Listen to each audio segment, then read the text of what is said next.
All right, let's get into it, guys. Thank you, I am Bomo, for your Twitch Prime sub. We are going to get into 100 Thieves versus NRG. And then some LPL. The second round robin match between Anyone's Legend and IP.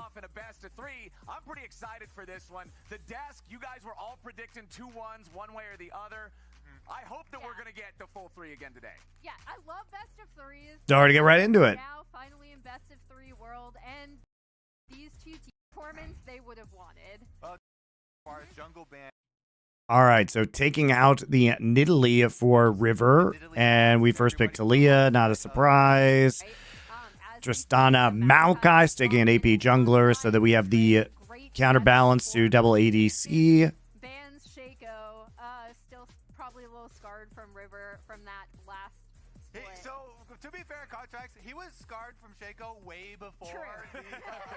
To actually, NRG definitely looking for that. All right, so Nautilus, we are taking the Ezreal. This is 14-12, so this is the patch with the Ezreal buffs. Yeah, Ezreal was something I was Crazy as Pays was super good on it even before that happened on 14-11. Just last night on the pre-buff patch, we saw Pays absolutely pop Yep, off Ellie's on top of it. T1, and I think it's a pretty solid pick. I'm curious to see. Hello, the Schiller. Well, okay. Thinking about that Callista for a while, but instead they go with the Twisted Fate locked in on the side at the top. Okay, blind TF. We're going to ban Jax, of course, versus TF. And we're going to ban Jace from Sniper, so we don't want ranged matchups, trying to force him into a bad matchup versus Twisted Fate. So we're just going to take Renekton and Kaisa. Oh, my. Oh, my. So, actually, this is going to be a mid-Ezreal. I wonder if this is going to be a thing on this patch, and it's going to be a jungle Talia top Renekton. Very interesting composition. So we actually did go double AD. Should still get pushed in by the Trist early, one would think. So he doesn't have the same AoE wave clear, and we are going to take Rel Zeri, looks like. Or oh my. Stop playing Smolder, NA! It's shit. Shit. So bad. Dear Lord. Like, Smolder also, if he gets ulted by the Kaisa, he just dies. Like, he flaps over a wall and then Kaisa ults him and then he just dies. Like, what are we supposed to be doing here?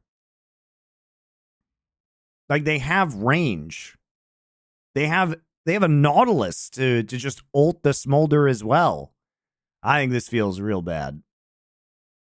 I think this feels real bad. Those Ezreal mid enjoyers, but we'll give him the full down on this Kaisa. It's something that we know he already has played in his career and is very comfortable on.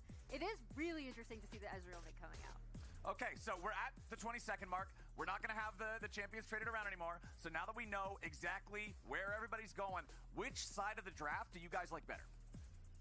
Ooh.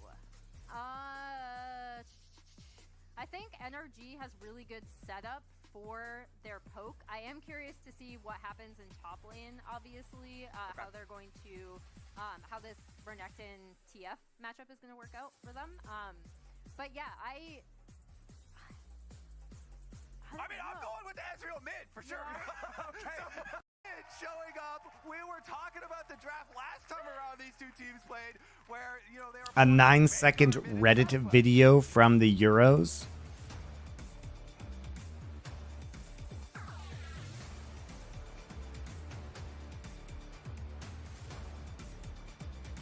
I mean, you can't link anything because links are disabled.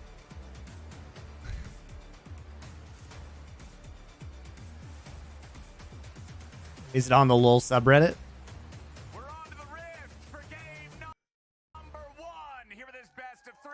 All right, we're just gonna kill FBI at level 1 because Smolder is a fucking turd. Very good. Can just walk this one off though. No summoner spells required to be spent. Should be able to recall. Get back to the lane in time without a real serious punish here. I mean, he is not going to be back to lane in time. Let's be clear. Quid is also here stopping his recall. Like, if he is recalling at 102, earliest recall time is 110, and he absolutely cannot be in lane in time. Love the use of a Nautilus level 1. Whoa. Nice. Okay, maybe I was wrong after all. Maybe you did delay him long enough to annoy him just a little bit further. I mean, he's definitely not after Quid stops him, but he wouldn't have been in the first place. That's actually super bad.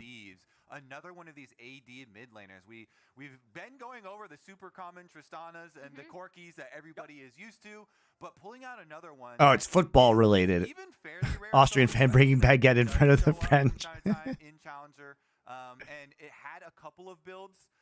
You know, there was a lethality version that went around for a little bit. Soccer subreddit. All right, I'll take a look. I think he's probably going to go with the Trinity Force this time around, and we will see. But another one that brings a lot of version that went around for a little bit, but I probably think Interesting that Palafox is staying so far back here against the Ezreal level 1. We will see.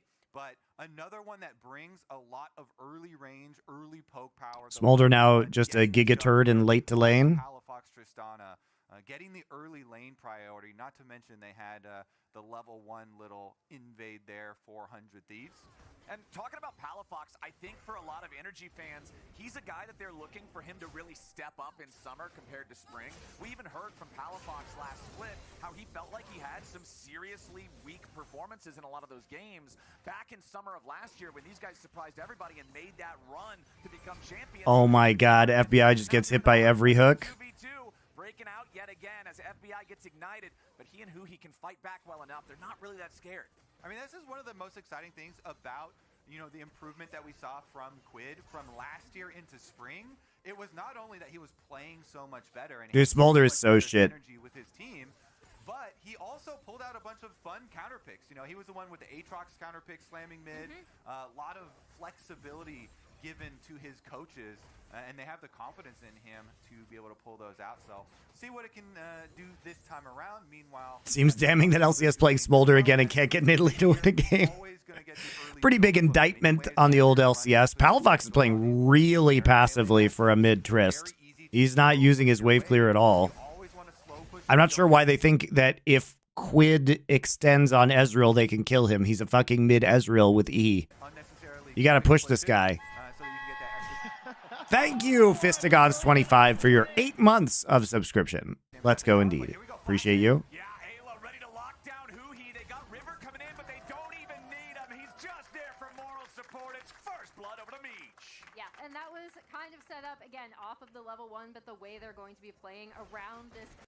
So, because we aren't pressuring mid, River just gets a totally free gank in this bot side. You just flash on top of them. Huhi dies. River actually doesn't even do anything. Yeah, and that was kind of set up, again, As a full clear 330, and of course the jungler is going to come bot, but you haven't provided any pressure in mid, so it's just free. And your jungler's topside, so super sus play here. Like, your jungler is up here. Your Trist is not pushing. You know the clear path is down this way, and you're pushing up aggressively? And you're engaging? Slow push it, don't unnecessarily quick push it, so that you can get that extra damage at the tower. But here we go, flash in. Yeah, Ayla ready to lock down Huhi. They got River coming in. Okay. They don't even need him. He's just there for moral support. It's first blood over to Meech. Yeah, and that was kind of set up, again, off of the level 1, but the way they're going to be playing around this Kaisa Nautilus being able to go in. This is something that Meech and Ayla are super comfortable on, and I mean, this I don't really understand what's going on. Fun to watch. Obviously, bot lane scrapping. Kobe, you brought up though that these two teams have been really specifically flexible around their solo laners, and obviously Sniper was one of them. He had the most solo kills this past spring. Here's the list of his Douglas was sitting over there victims, with a previous headshot there where Sniper was able to solo kill. Now he has the target on his face, right? So we'll see how this top lane goes. For summer, he has not yet been solo killed. For the first 4 minutes of summer, no solo kills. Off to a slow start. Okay, but it's obviously going to be pretty difficult with the Renekton to deal with Twisted Fate here early on, like you already talked about. TF's going to acquire the push. We'll see if that Talia can get up there, be able to punish him, work together with the Renekton like we were talking about in draft with the setup for the seismic shove, the point-and-click stun, can really be a... Yeah, I don't know anything about this mid-Ezreal matchup into Tristana. Palafox seems to be playing it really passively. against the Twisted Fate top like that wants to abuse your top laner as much as possible, pushing into tower, getting that turret plate money off of the slow pushes, and then looking for roams as well. Your big point, your big counterplay is a flash stun from the Renekton into the Talia, the jungle gank up on top side that should try and punish the Twisted This is buffed Fate. Ezreal. Yes, buffed Ezreal. Yes. To easily scale up there. This is 14-12 Ezreal. LCK is on 14-12 this week also, so we're going to see more of this. Then NRG have a lot of really good scaling options. When you have Twisted Fate and a Tristana on the same team, not only He locked in red card. pressure, Whoops. it's also a lot of tower pressure, quickly being able to take down turrets, and then Smolder here looking to scale for them on the bottom side of the map, obviously. Yeah, and we'll see where River decides to go after this. He has paid just a little bit more attention towards bot and mid. I do like, again, River, we've seen him play this before, but my quintessential... How did you forget? Yeah, LCS on live patch. Try this at home. They're trying so hard, dude. They've only got gimmicks left. LCS. They don't even have cage roll anymore. They just have gimmicks left to get you to watch. I think his awareness in relation to his lanes is usually really, really good. So I'm always curious to see how he helps set them up. I mean, I remember back when he first came into the league. Can they win anything? No. Are they competitive internationally? No. Do they have gimmicks? Hell yeah.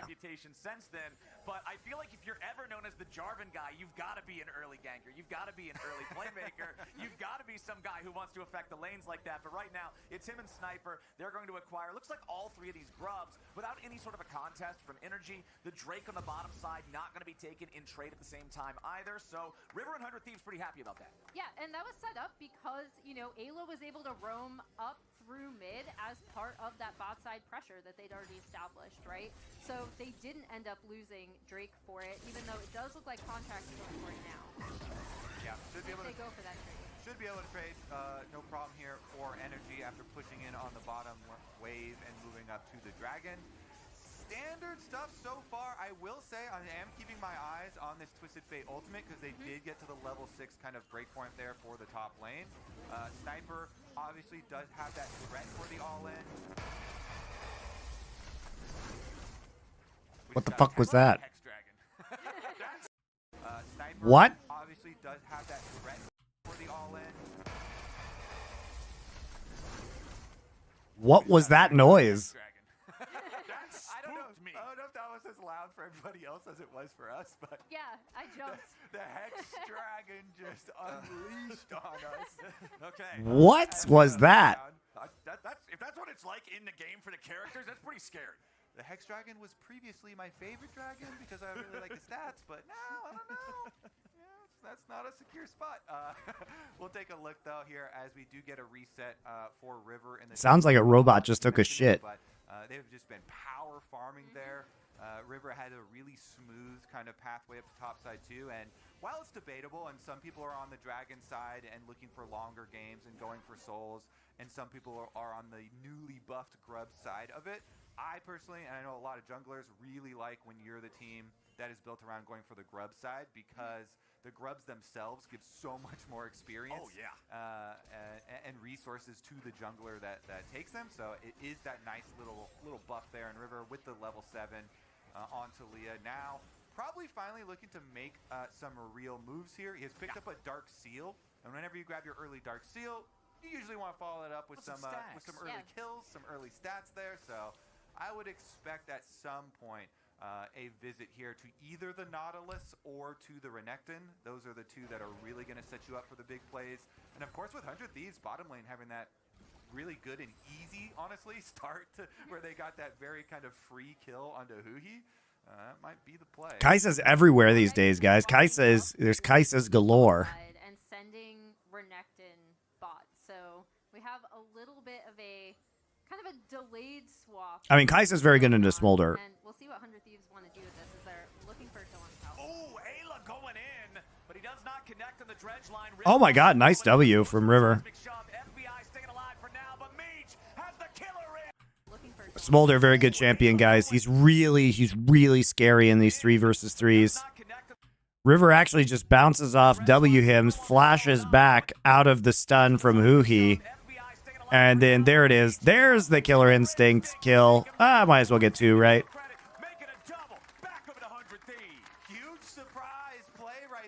100 Thieves, they were still in the fog of Nice job from River. Really nice play by River. Timing that you mentioned, Emily. And then when they go for the play, it's actually not even the Nautilus Flash that gets it. America sucks at team sports. What a wild take. Rivers to Leah. Definitely don't, by the way. America's very good at team sports.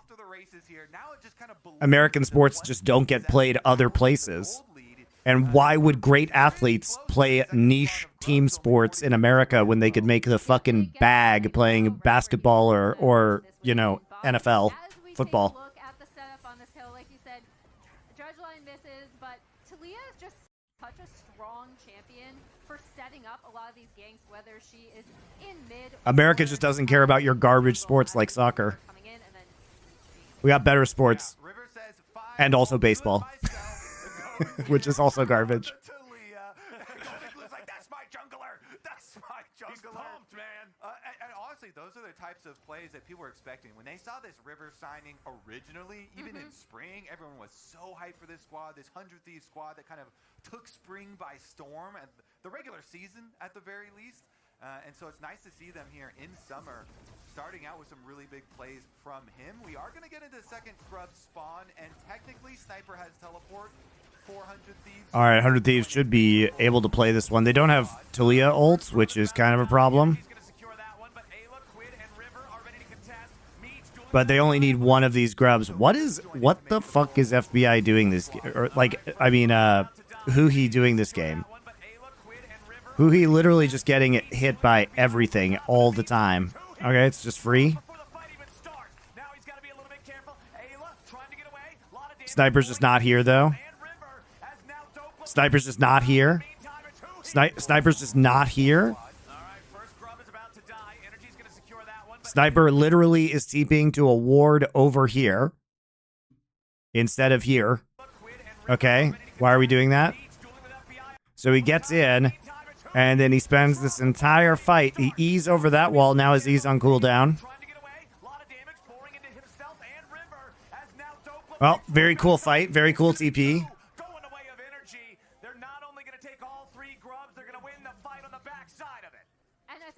Difference maker there is obviously you had talked about how okay Sniper can TP in, right, but he TPs really far behind, as you can see where this teleport is going to come in. It's going to come in that was way bigger than I thought it was. It's going to come in up here, right? And so he then has to what a terrible teleport all the way around the pit and isn't there on that flank, because there's a world where he sets up a phenomenal flank, but instead NRG, even though Huhi dies, are able to get in and do damage. Yeah, it was effective. God awful. That should have been a very clean play for 100 Thieves. Dude, their coordination and teamwork for 100 Thieves. People overrate this team because like they do well in lane a lot of the time, but man, their mid games and late games were horrendous. On top of our grub, so NRG feeling very good about that little comeback play, and now We're just face checking brushes now.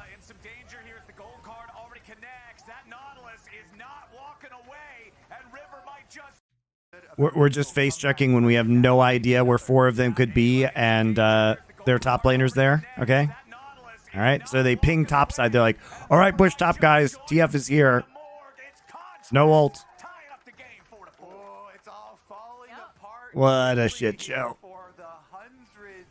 What a shit show. The moment of brightness there with the River play in mid, where they were able to get those picks, and FBI had been kind of lazy with the summoner spells, not flashing that seismic shove, but in the last couple of plays here, NRG really just taking what is right in front of them. Multiple objectives on top of the extra kills. Stokely here now trying to defend the remnants of the tower and at least not give up a bunch of extra turret plates in payment for that dragon number 2.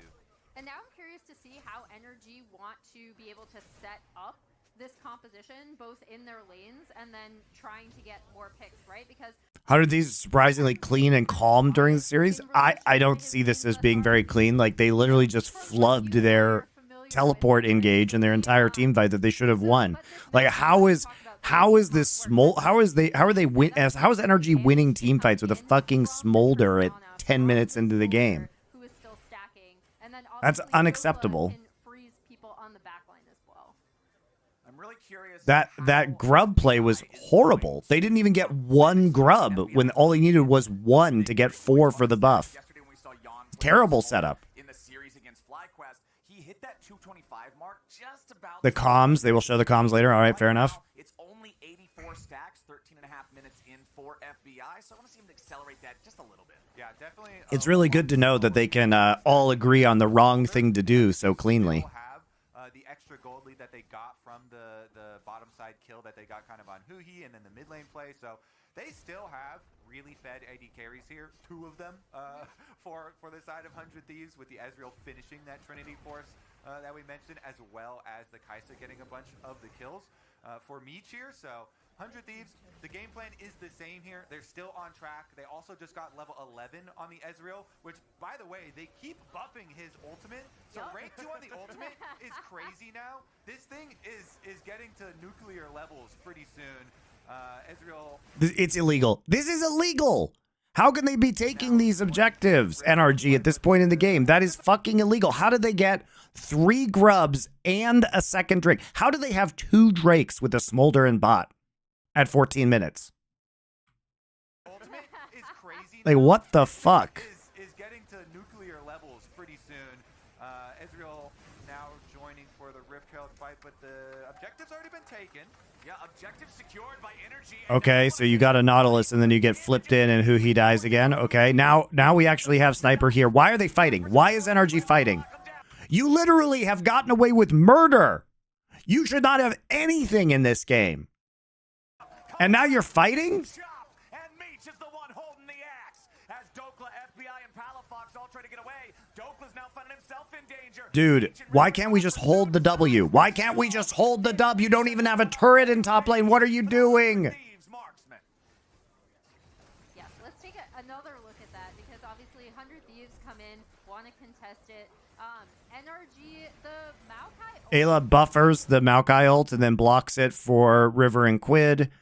And so basically, Another look at he that, just gets 100 to 0'd. come in, want to contest it. NRG, the Because he doesn't even have a chance to proc Maokai ult Aftershock. He just dies. moving, but then only hits Ayla, and Huhi explodes before they're able to get in and do damage. And then obviously with this composition, 100 Thieves are already in such a better spot and have really good setup on the backside of this with Meech going in.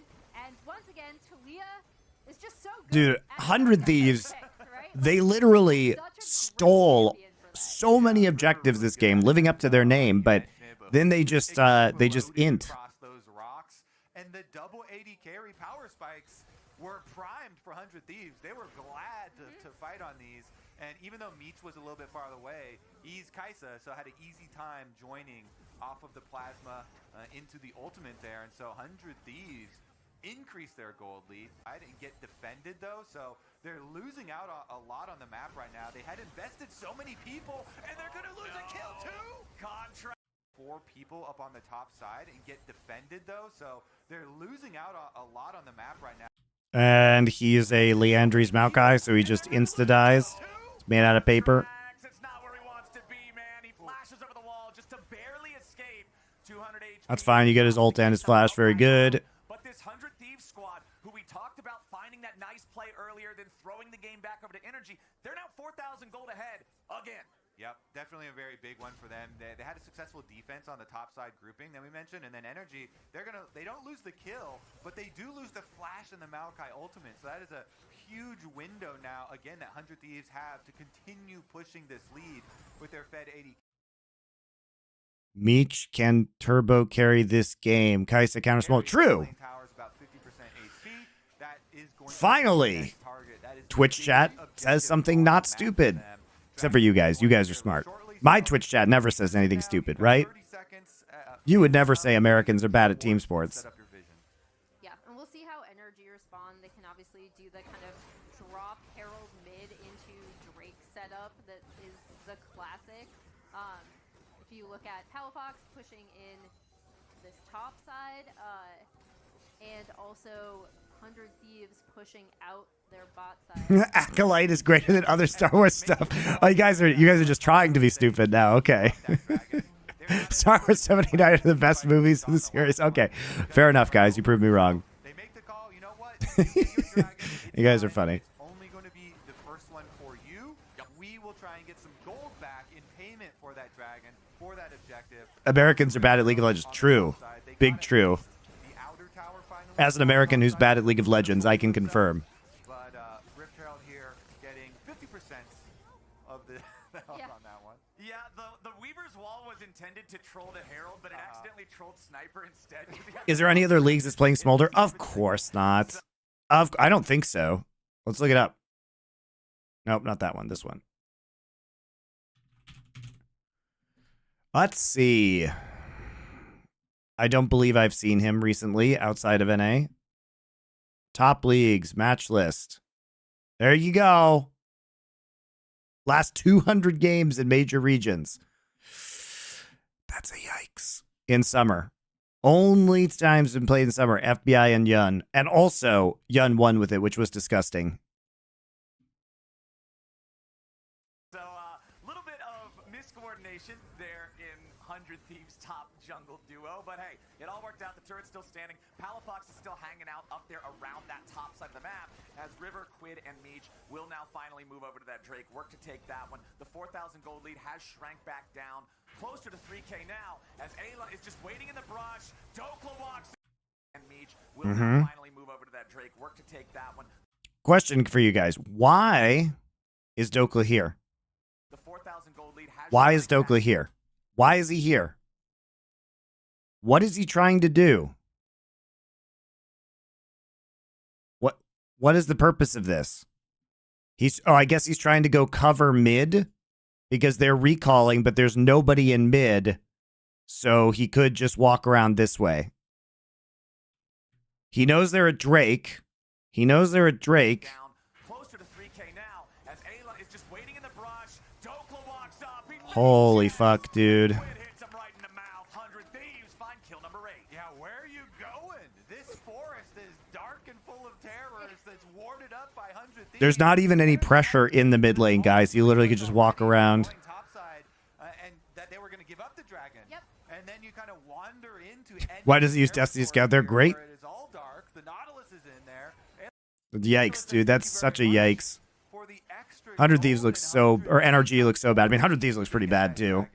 But they also further Like, they gave up all those objectives to a fucking Smolder team and botched a TP We had super talked about, badly. Like, yes, the mid tier 1 is not down yet. That's probably what 100 Thieves are going to go after next. But they'd already pushed out bot side. To your point, Kobe, we'd already thought NRG were going to give up this Drake. And on side lanes, especially on that bot Hip Glide, thank you vision control for your as well. subscription. So I very much appreciate you. obviously able to get that pick off of that. And we'll see now if they end up setting up for this mid tier 1. Yep, here we go. River makes his way over. Glad I made it for this. I mean, this is a fiesta, dude. FBI stack check. God, LCS looks bad. 51 at 19 and a half minutes, so it's gonna be a little bit longer, but at least they have him in mid lane. This is one of the best areas to try and farm up those stacks. You can see him right there. The reason this is the best area is because not only is it pretty easy to defend usually at the tower and you get a lot of the wave, but you can also kind of cheat and get the raptor ones as well. I mean, he built he's going to build Frozen Heart as real eventually, but, you know, he's building components because, I mean, the armor is going to be very good here against the damage he could be taking from triple AD with Twisted Fate, Tristana, and Smolder. The rest of the team ready to come in now and try to make something happen off the back part of it as Quid not going to find his mystic shot there. Engage. Let's see. The Maokai ulti comes through. Nice follow-up from Huhi with Mom coming in over the top. And What is 100 Thieves doing? What is 100 Thieves doing? They're already down 4,000 gold. So Sniper gets caught out on the bot side. Caught out a little bit. He gets actually ulted away by Tristana. I don't know why. Stacks right now. This dude needs to press the accelerator and get caught up. They're already down 4,000 Because there's no TP when this happens. cylinders. He's literally just out. He's literally just out. Sniper getting caught He has a blast cone. out a little bit. And instead, they commit the TP to the play afterwards. Dokla just pieces out. It's literally one TP from an Ezreal. Come in now and try to make something. I guess they're afraid of Talia Wall, probably. Part of it as Quid not going to find his mystic shot there. Engage. Let's see. but we all walk into river. Nice follow-up from Huhi with Mom coming in over the top and don't What's the play here for anybody? What's the play here for anybody? Why were we using Ezreal TP in that scenario? Why were what is the counterplay here? ready to come in now. Sniper's gonna like flash W them? Part of it, as Quid not going to find his mystic shot there. Engage. Let's see. This game is terrible. Nice follow-up from Huhi with Mom coming in over the top and don't Now I just want to know what the play for 100 Thieves is when you TP an Ezreal in. 4,000 gold. They need him firing on all cylinders. Sniper getting caught out a little bit here, but he gets away. The rest of the team ready to come in now and try to make something happen off the back part of it. As Quid not going to find his mystic shot. What is the Ezreal TP play here? Comes through. Nice follow-up from Huhi with Mom coming in. What's the play that you make? Kill on River. Meats tries to go over the wall with a shot. Down goes over to Palafox. And NRG end up getting two. It wasn't the one they looked for at first, but they still get an even better consolation prize. Baron is now live on the map, and NRG's got a 5v3. That was such a nice look from NRG. They go with the double split push, and Dokla pops the ultimate. They fake out. Yeah, it was a great play by NRG. Super good. Super good. You literally go down there, waste a Tristult onto a Crocodile, and then you mind control them to TP their Ezreal in for no reason. Yep, really good play by NRG. Fight them off the Baron. Ayla goes for the engage. Injured health bars on NRG's side. Sniper We're just gonna get poked by Ezreal. Okay, he flashes in, but he gets gold card, so he can't W. gonna flash in and take him down. Sniper goes 45 Dokla. But he's Jesus Christ, dude. Baron at 2,000 HP. Quid and Ayla still fighting. Jesus Christ. Shot barrage. Quid takes the Baron. Quid with a quadra kill. Quid is him. And Quinn with the little Gen G flash at the end. I hope that is a shout out to Pays from last night as we further see. I was initially surprised that they ended up wanting to go for this because it is a 3v5, but just absolute trust. Even when Sniper gets gold guarded in, is able to still get into the backline. Baron is doing damage this entire time. He's untouched. He's dancing around. He cleans up, flashes the Gen G emote at the end for the style. That's our spring MVP. Kiwi Slap, thank you for your Twitch Prime sub. You are back. I appreciate you.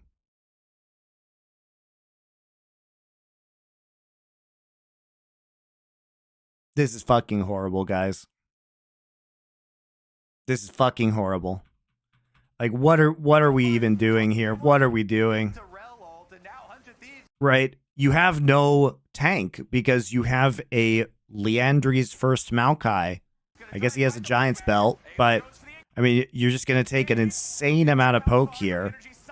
There's a full Rage Renekton. I mean, you do get the gold card before he flashes in, so you get a bunch of damage down, but he still is able to live long enough to get a Q. You're in the back of Baron Pit, so you're taking a huge amount of damage from all the Baron ass spikes. That's his technical term, by the way. Baron ass spikes.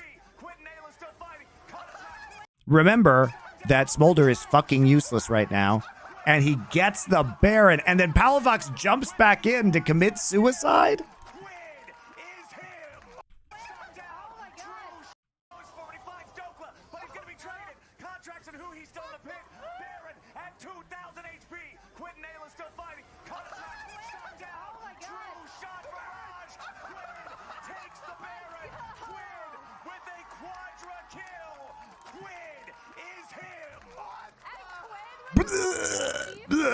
Oh God. Like, you literally, you can't pile into the back of Baron Pit because Baron does a fuck ton of damage to you. Like, what, instead of one person taking some Ez poke, they all take ass spikes. Look at that.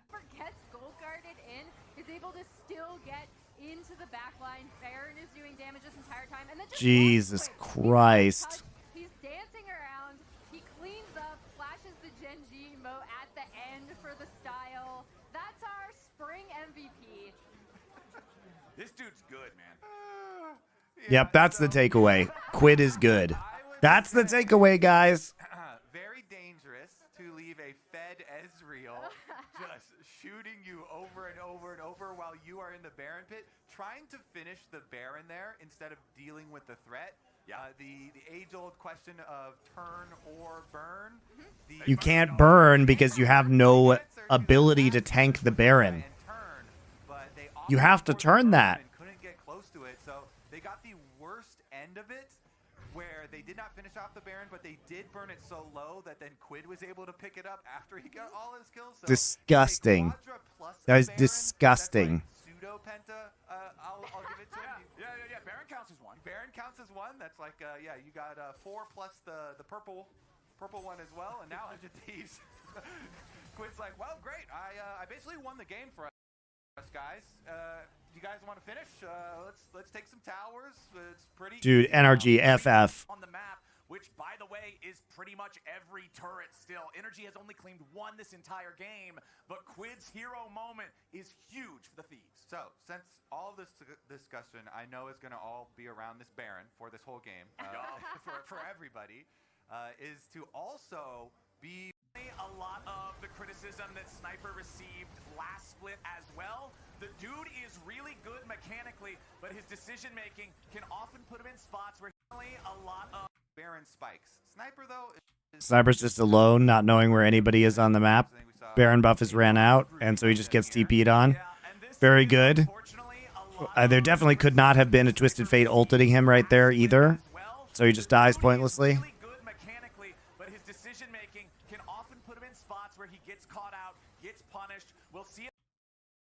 They still have Maokai ult. They're waiting for Smolder, who will definitely be very helpful in this fight. He is almost at 225 stacks.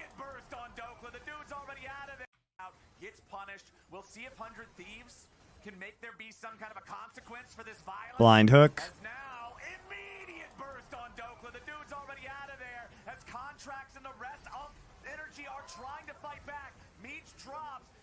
Here comes Smolderino. He's 7 stacks away. Will he get it? Nope. It's only him and FBI trying to escape. The Smolder still not at 225. These guys cannot fight. As mid is good into Trist. Yeah, I'm seeing that because of how passively Palafox was playing. He was very afraid of the all-in. Still now have a 9-0-4 Ezreal. Yeah. Poking at you from and taking down this turret here. I think the big thing is that in a lot of these setups, it's actually the team that ends up responding. So even when NRG how many stacks does he need to come online? 225. Thieves are still in a really So he's almost there. to respond and collapse with, again, their fed carries. Also, so If he gets 1 minion wave, he'll get it. When it used to be a thing, years ago as well, always liked building Frozen Heart, even in the previous iteration. And Frozen Heart right now is insane versus this energy lineup. Twisted Fate is basically considered another AD carry, so it's basically like Frozen Heart versus triple AD carry.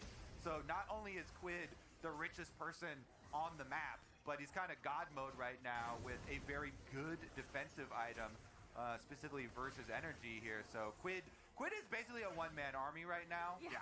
Level 16 on the Ezreal, so the full rank on that ultimate with all those buffs that has been buffed over multiple patches here as well is going to be very difficult for energy to deal with. It's taking me back, Kobe. You know, like Ezreal mid is back. Apparently. Yeah, I want to go all the way back to Ezreal jungle. Do you No. I We do lost remember the so Ezreal many jungle days. items because Ezreal abused them. Ayla gets rooted up. He blocks the Maokai ulti for Quid and River, flashing back over the wall to keep himself alive. Contracts wants to chase, but he's already killed. Ayla still staying in the game. He's down to 300 HP, but the rest of the Thieves have immediately drawn battle line. And energy has What a terrible game, guys. I don't even think 100 Thieves played well. It's just so bad from NRG. I can't believe how much 100 Thieves gave up early to this fucking Smolder comp.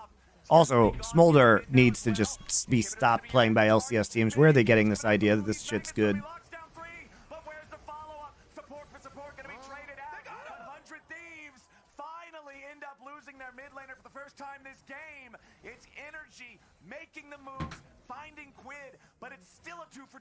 Wow. Thank you. Going the way of 100 Thieves. Dokla makes it a 3-for-2, using the ulti to pick off River. Oh, and objective bounties are up. Delicious lunch. So far behind, they could deck this dragon. It would be number 3 for them and a big bunch of gold on top of it. We're delicious huidopap, which is some lettuce and raw fish and rice, spicy sauce. Yeah, if they're not able to close out the game, NRG I'll show you guys when this is will now done. find themselves on direct Wait a point. second. I've seen Are this. they even done yet? I've seen this show before. Quid is 4 seconds away. Okay, Quid, can he get there in time? NRG are gonna race the clock. I've seen this show before. I love the desperation here from NRG, though. You might as well go for this, right? You have 380 carries and Leandries on your Maokai. Maybe you can take it. Ow, dude. That ult hurts so bad. No, we're just gonna ult him. It's all right. Don't worry, guys. Smolder will save us. Very good, super good champion Smolder. Yeah, all right. Hate it, honestly. Oh, boy. What a stinker. People were hyped by this? People were hyped by this? That was just terrible.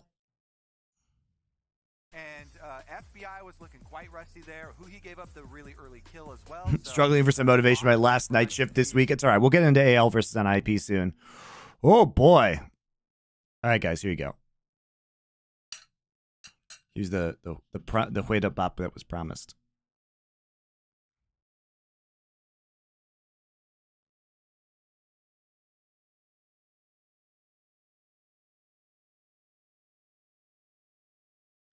Some raw fish like sashimi. You mix it up with spicy sauce and rice.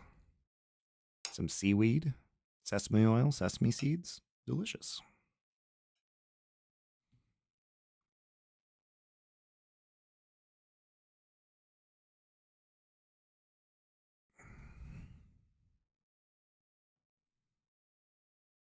I don't know what kind of fish it is this time.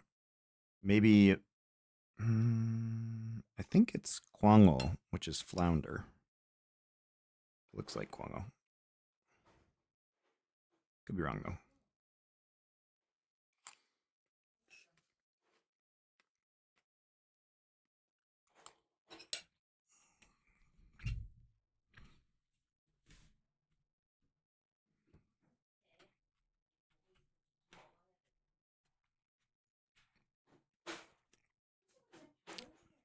You missed the Papa and Monty broadcasts? Those were fun. I think doing way more work than people would have. I missed those too. predicted Good coming times. into the series. And I think that jungle was a pretty big gap as well. Honestly, the only role that wasn't a massive gap was top, and it's kind of hard to gap your opponent when he's Twisted Fate and you're Cards at your head. a lizard.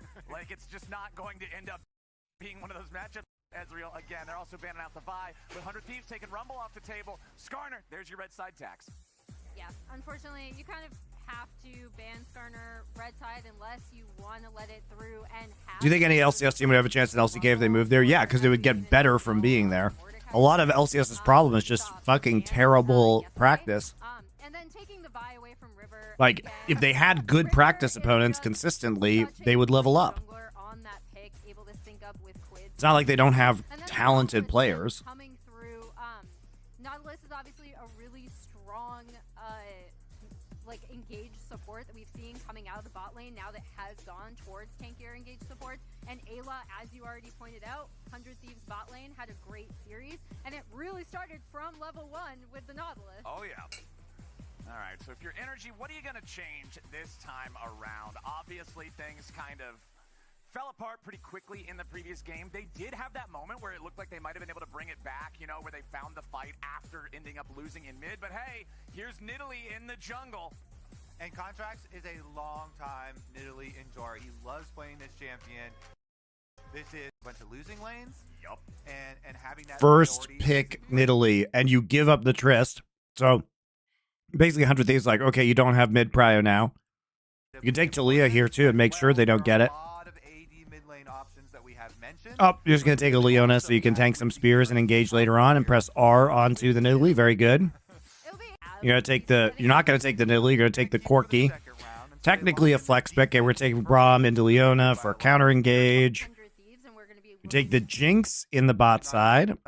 Useless carry that gets But yeah, they're banning the Talia now because they don't want an AP you know, a jungler, and we're banning Olaf. Speed clearing faded out is one of the best. tremendous. Not sure about that Olaf ban. I mean, Sniper obviously does play it, but you don't have super low mobility backline. You know, you don't have to ban the Olaf. You could just take Ezreal here, by the way. I was going to take Camille for Sniper in the top side instead, which we obviously see more and more of. Zyra, jungle. Let's come out in LEC. I'm not going to watch IMT versus Shopify. We're not going to do... Oh, Ez was banned. Yeah, my bad. As it should be. Solo position jungle matchups thus far.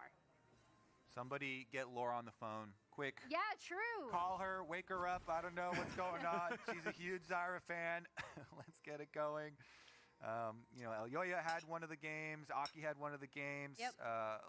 We'll keep track of it. Obviously, my focus is definitely going to be on the jungle clear speed, as that is one of the biggest strengths. But you do have a big AoE, as you mentioned, Emily.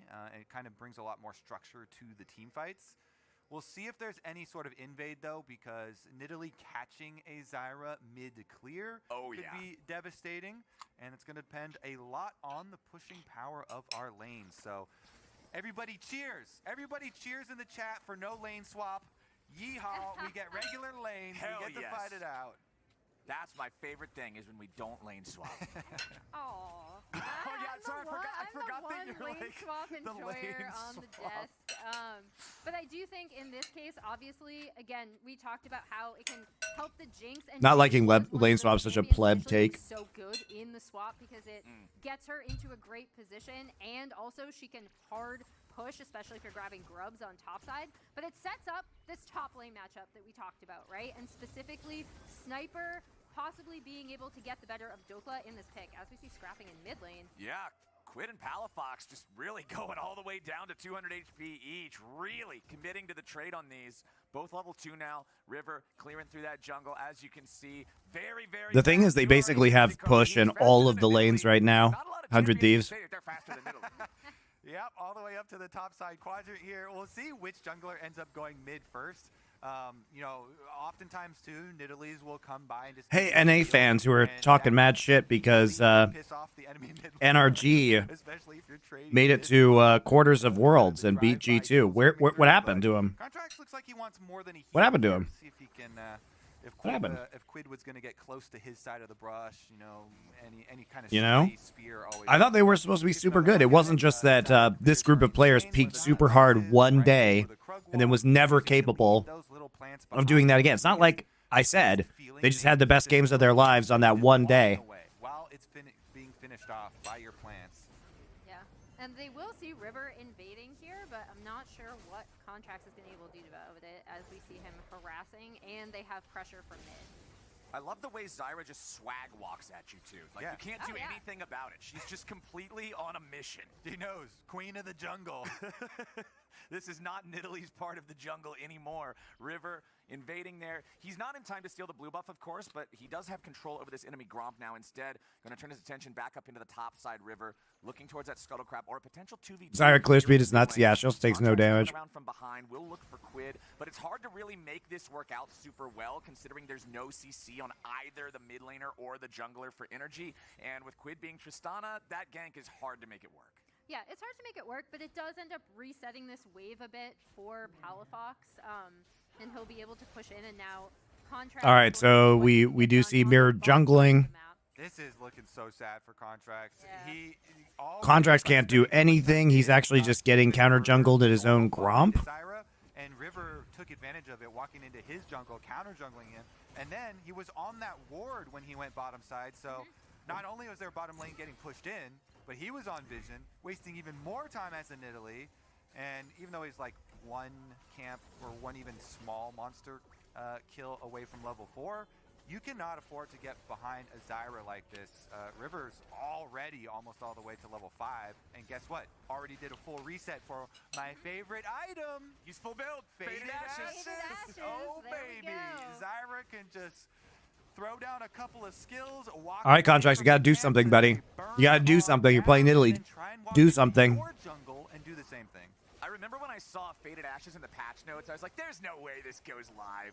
And then it went live and it got hotfix nerfed in, what, like 3 hours or something? I was like, this is a really powerful item, Hotfix nerfed and still Giga for great. jungle. Yeah, still absolutely great. As we see Huhi now rotating mid. Didn't NRG only face like 2 Eastern teams at MSI? Yup. And they lost to both of them. Yes, hello. Are you lining up for signatures after my quadra kill Baron? It's okay. We'll just ignore that G2 actually beat D+ and Weibo Well, it is Father's Day and at Worlds last year, and we'll just talk about how NRG's the best team. I'll go ahead and put it that way.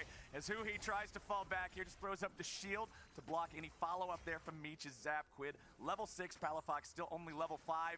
Honestly, River's about to hit level 6 here very soon as well on the Zyra. Covering the push out. Nice job from 100 Thieves. A couple more auto attacks over the wall. Bye-bye, little Krug babies.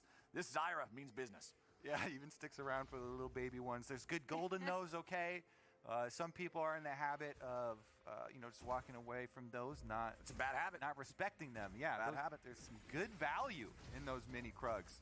Meanwhile, Huhi doing his best to fight the Vision War, but it's pretty dangerous for him, and he's taking a lot. Oh man, immediately half HP on Huhi as Quid is ready to help out with the fight. Huhi down to 200. Sniper's coming in now as well, but he does not close the gap fast enough to lock anybody down with a Hex Tech ultimatum or the hook shot. So 100 Thieves, despite the fact that they don't get any kills there, they are going to earn themselves control over the topside river and control over the grubs. Yeah, it's the communication. You can see what's kind of going on there with the comms with Dokla coming down first, but in the early game especially, so much, level 6 already for River off that grub too. You better be careful, Dokla. Yeah, this dude This Zyra's not playing around. But it matters so much when you get the early health leads in these trades. You saw how much damage Huhi was taking fighting for the control ward.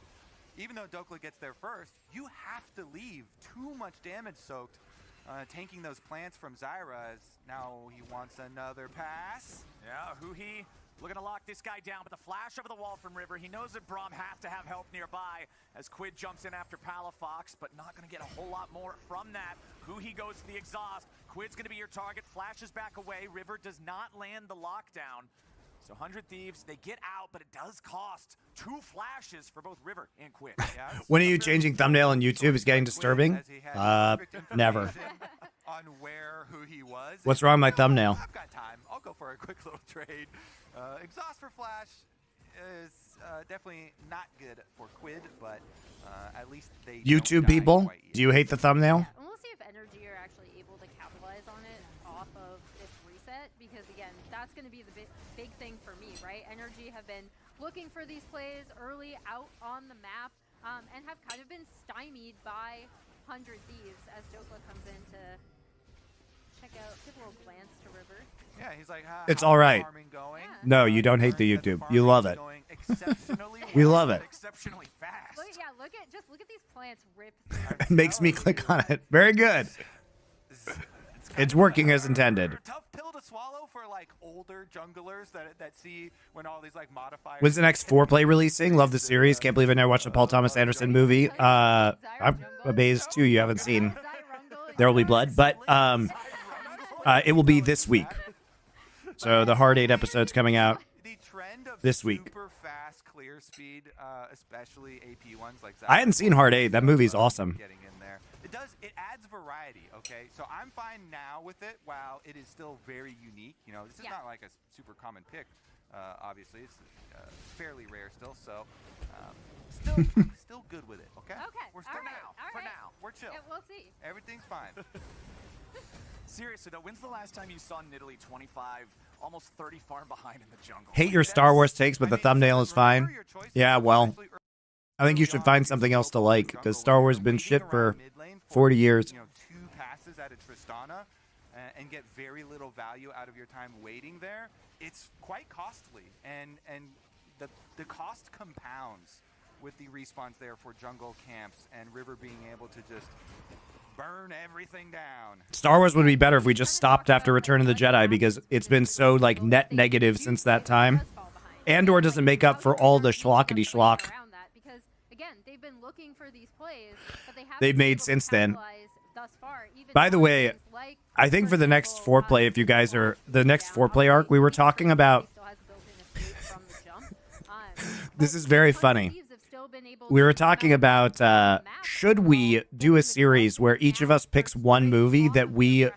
like, but we think the others will hate, so that the other people just rip it apart? A lot of things brought us to this Which point could be where we're very seeing some of funny. these AP jungle speed clears. One of them, of course, as Contracts is going to get caught. Yeah, Ayla immediately ready to wombo combo. This That's guy, the problem. Thorns aren't even required. The super Speed clears. Wow, this Nidalee's doing really great, guys. Now we're like Yeah. just faded ashes and stuff. Contracts You know, is here. a lot of things He's in his brought us glorious to this pink point where ward. we're seeing so many of these AP jungle But they know he's speed there. clears.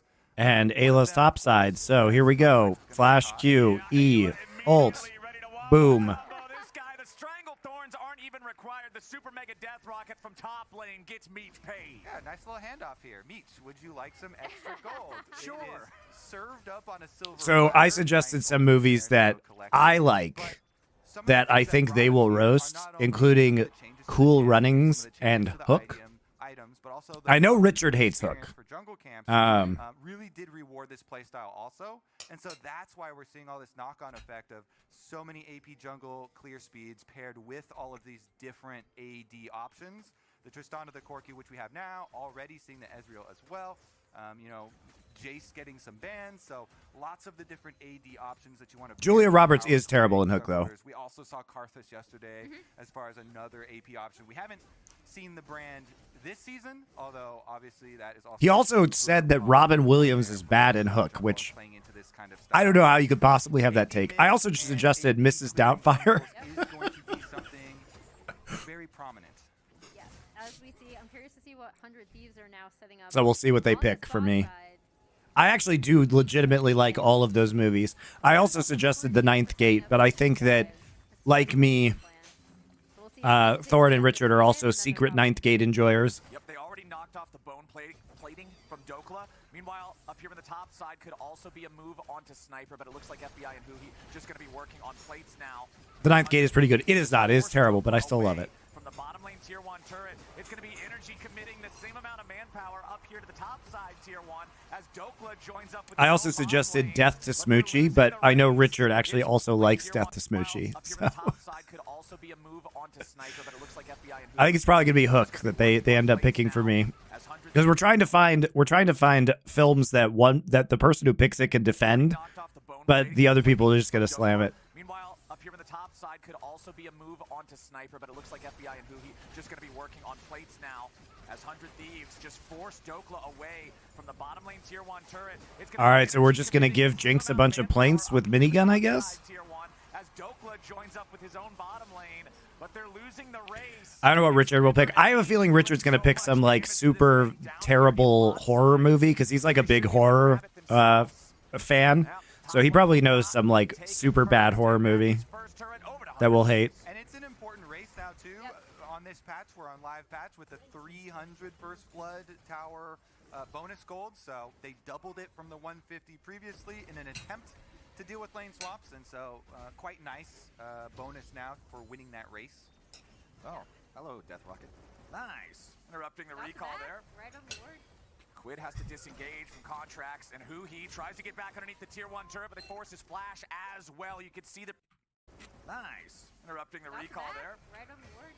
Quid has to disengage from Contracts, and Huhi tries to get back underneath the tier 1 turret, but they force his flash as well. You can see the projectile in the air still followed him, stunned him up from the stacks of Winter's Bite, so he didn't flash there. The Wicker Man. Likely he could have been killed. I mean, the original Wicker Man was all right. Back to what Kobe was talking about a bit. We'll see if anything's gonna happen. The other big thing is that they're funneling a lot of this into Meech, right? Like Jinx is one of their hyper carries. I mean, she is the hyper carry on this team. And 100 Thieves are doing a really good job of recognizing. Obviously, he got the little tap finisher on the first blood, but also then being able to Dokla just hiding up here. Are they gonna try and make a play? Looks like they are. Specifically, should There's TBs up for 100 Thieves though. well, as Dokla might be in trouble. Meech flashing Force flash, not bad. TP coming in. Late TP from Sniper. Has Sniper ever had a good TP, guys? Sniper goes in for the Hextech ultimatum, and it's FBI barely staying alive, but Jinx just got excited, and the rockets are flying. Dude, the resets from Tristan Jinx are just so crazy with this comp. Should have just gone home. More rockets, more damage, more kills for 100 Thieves. Meech is popping off. They go for him. They get his flash, but they pay for it with multiple lives. And you see the setup for this Jinx in this Kia replay as we see Meech is out here, lays out the trap, doesn't. They're trying to find him. It's so funny. NRG think they Nobody can face check that except for Ayla. on this fight, but Meech is able to flash out. And I mean, making this play with 2 TPs up is very optimistic, I would say, from NRG. That comes out across here from the Leona, and then Sniper joining in. You really see how this Camille works so well with the rest of the comp, and then Jinx firing on the back. Well, it just allows you to get resets really quickly. Out of that brush. River is making the call. You know what? This is not legal. I am turning this around. Everyone teleport in right now. You saw the first teleport from Quid. The second teleport comes in from... Is that Max Waldo? I am turning this around. Everyone teleport in Is this Max Waldo? I can't really see his face. right now. You Who's saw this the guy? first teleport from Quid. The second teleport comes in from Sniper. Everybody arrives and they chase him down. This is a 5-0 start for 100. Am I a horror movie fan? They are looking to make this even stronger than a repeat. I mean, last split taking energy at the end of the I don't think so. year, and then in Are you a horror movie fan? So I really like Ari Aster. So I like I love Hereditary. not need the entire series. I thought horror has been pretty good in the past few years. Like I liked Haunting of Hill House a lot. So I would not say I'm a genre horror fan, but you know I do like certain movies. I like Midsummer a lot. It's tough. I mean, you kind of have to get this Corki in. He's still going to do a lot of damage, and get Huki in a position to where he can soak up some of the damage coming out of the Trist and the... Doesn't Max Waldo do OnlyFans now or something like that? I think he's like has like OnlyFans roommates. I don't know. Being able to come out potentially from the Nidalee and the Corki to make a pick, as we see them setting up for a pick on the Sniper potentially. Yeah, Sniper's gonna get chased down by 4 members of NRG. The Camille is the target. Camille's normally pretty mobile, but 4v1, pretty hard to get away. So Sniper ends up getting caught. But is it really that much of a catch when it's traded for 2 turrets in the mid lane? The sacrificial top laner, a tale as old as time. The extra camp. We we saw some of this yesterday. We even saw this in the previous game where 100 Thieves were just blasting them, and then they did get 1 kill onto Sniper chasing him down, but not gonna slow 100 Thieves down at all, as on the other side of the map they even have higher priorities, so they're gonna go for the I worked on a set with Ari Aster for a senior project at school. Cool. I'm a big fan. They also have very little vision, though they did sneak a ward in the back of the Dragon pit, so good call here for River not to rush starting off the Dragon. There is one in there. Wait for the Does your quitting league after the end of this year mean end of Monty and Wolf show as well? Well, to be clear, I'm not sure I'm doing that yet. It's just an option. Yeah, we'll see. And yes, it would mean the end of that. But I think we could probably get another LCK show together for you guys. Run of play, right? Like you asked me, Clayton, like how did they get back into it? I thought Monty and Wolf show that we recorded this morning was really good. Then 100 Thieves are in If that was the format for the next 4-play, who picks the 4th movie? Great question. We've been talking about doing a ranking of the top 10 Twilight Zone episodes of all time. So we might just say this. I know it's not against the name, but this 4-play only has 3, and then we throw in a bonus episode of the top 10 Twilight Zone episodes.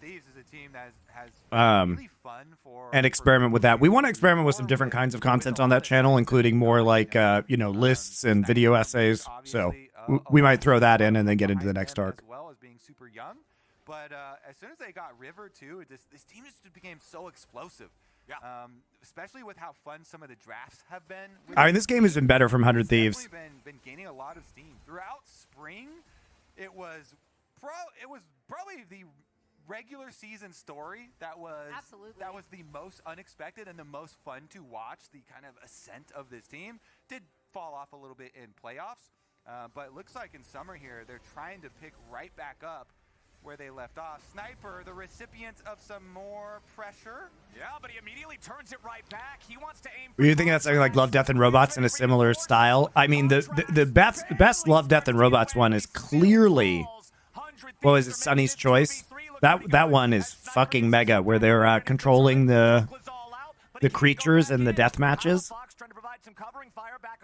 I do like Love, Death, and Robots, though. Looking to see if maybe he can get a little bit more because Ayla's coming down to join the party, and I don't think Palafox wants to stick around. He should have called the Uber. He should have gone home, and it looks like he just might get away. They let him. Sunny's Revenge, that's it. What the hell are you doing? There we go. Ayla gets it. All right, let's look at this play. To see if maybe he can get a little bit more because Ayla's coming down to join the party. So they're just pushing out here while their Nexus turret is under siege, and they have Jinx and Zyra just to create zones. And we're just dying. We're just choosing to die. Jesus. They're going to try and dive this again. It's like NRG will only make plays when both TPs are up. So they TP in, but they know that Quad's TP is also coming in. And Contracts just gets ulted under the turret by Camille and then takes a million tower shots.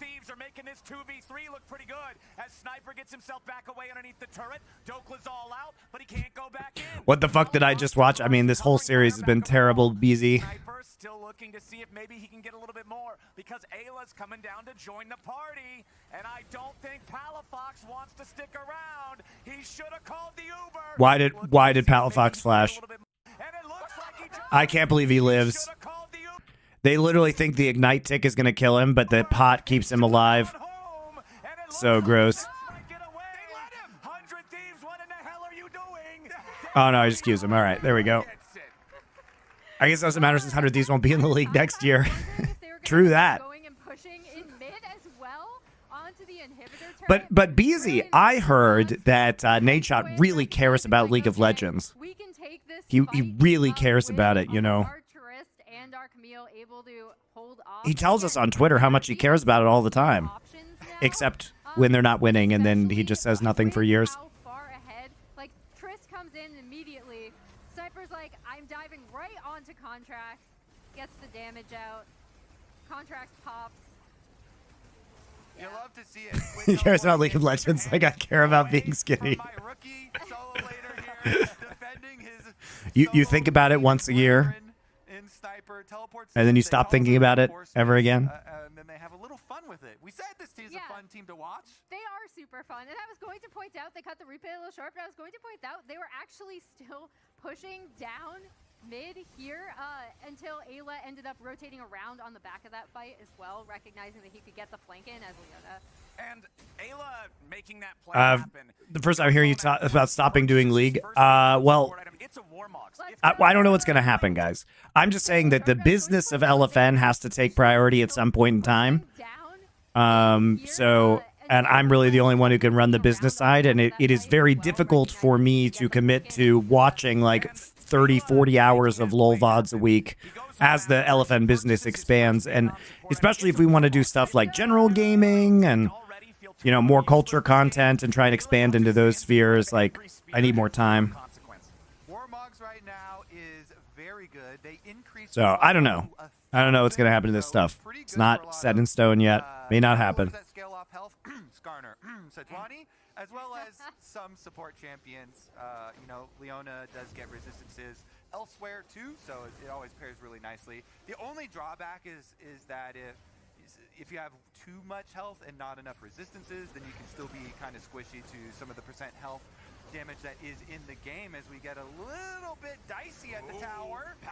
All right, just Palafox just gets rooted on his approach, and he valks into suicide. Does LFN even exist without SI? No, but we have a lot of other shows now. So we have 12 shows. You can say that again. Emphasis on 100 Thieves has total control of this second game. Emphasis on the total part of that control. Yeah. We'll see, guys. We will see. Last game, you know, double 80 carries, both of them super fed. Neither Quid nor Meech has died yet, and Quid wants another.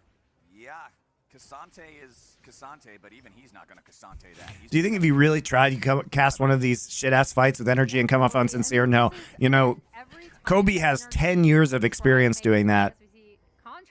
It really is an amazing skill.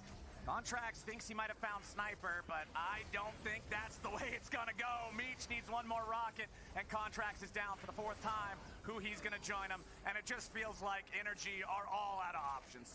Yeah, anywhere they try to go on the map. In business growing up, would you consider hiring full-time out with the growth sponsorship side? Nobody can run the business except for me, guys. A pretty easy Baron setup and take from them with Contracts dead and compete not up for another 9 seconds. There isn't another human who has the podcasting business experience and the esports experience that I have. So, it's not possible. I'm like irreplaceable now. Are looking clean here in their debut series for summer. That's a 22-minute Baron. Yeah, and as we talk about, I mean, they're going to get the consolation prize, NRG, of this Drake, but the big thing we were wondering about setting up into this matchup, the revenge match between NRG and 100 Thieves, where are these two teams at? 100 Thieves look to be picking right back off, not on their playoff performance, but their regular season performance, looking incredibly cohesive and locking in back-to-back drafts that, again, are super creative, meta, and make the most of the players on this team.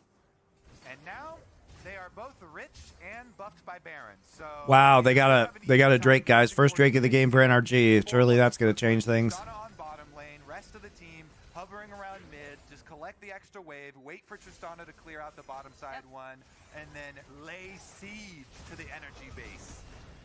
River just keeps zoning everybody away with the power of this Zyra and all these plants. That bottom lane turret, man. Where are the comms that you guys were talking about? You guys were like telling me there were comms from 100 Thieves, but I haven't heard them. Oh, are they here? They're probably at the end here. I think they're right here. As the mid lane inhibitor is their next target, bot lane inhibitor already fallen down. Meech at half HP, but it ain't gonna matter. Super Mega Death Rocket keeps energy zoned away. First Nexus turret's gone. Meech has been excited since they broke into the base, and he ain't gonna be stopping anytime soon. That second Nexus turret is about to fall. FBI going into the back, but he won't find anything. Who he's your next target, and it's just too easy for 100 Thieves. They'll 2-0 energy to kick off summer. Cleanest performance thus far that we've seen in these best of threes in the LCS. 100 Thieves starting their regular summer season. Just Terrible series. Yeah, we need to wait a little bit. Wait. He's here, I think. He's here. We have TP. Let's fight. Come to us, guys. Let's fight. Look. I'm TPing. Go fight. I TP is on. Go fight. You just send it. I can go. Look. Cassandra cannot. We can die. Just die. Just die. Yeah, pretty good comms actually. I'm gonna look wrong. We were playing safe so there. Can you take top tower? Yeah, I think. Dude, why'd you put your new rig in the basement? Didn't you hear? Bill's a good billionaire now. Basically. Energy looks so washed. What's the upside in this team? Nothing.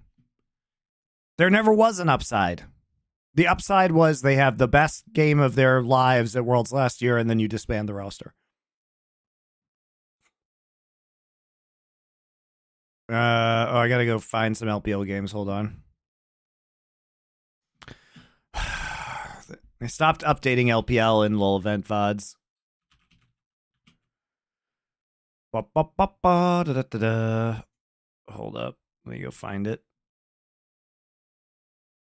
And we head back to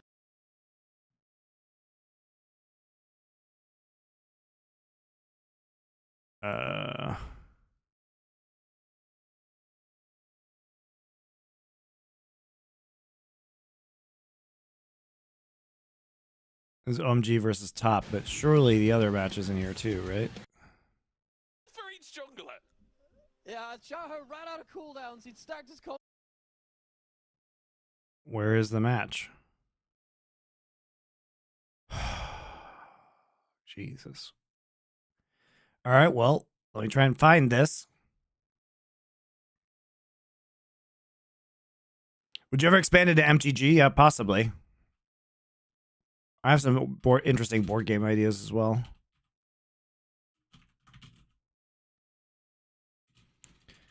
All right, I want NIP versus AL LPL. Please just let me find this.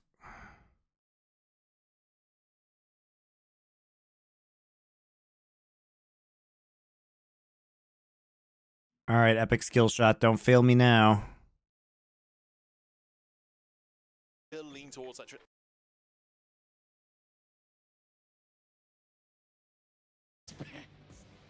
Like Molly, Zillion,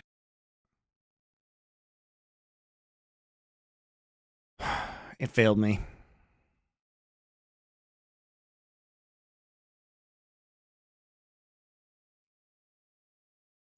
Holy moly. NIP versus AL LPL. Please.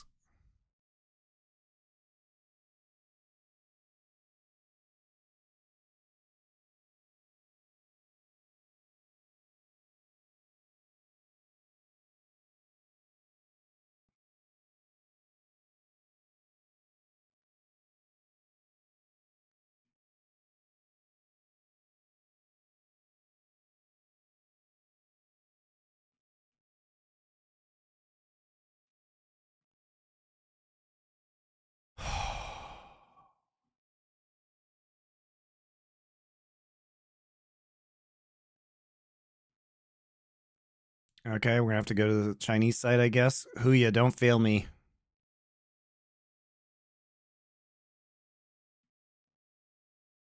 Huya.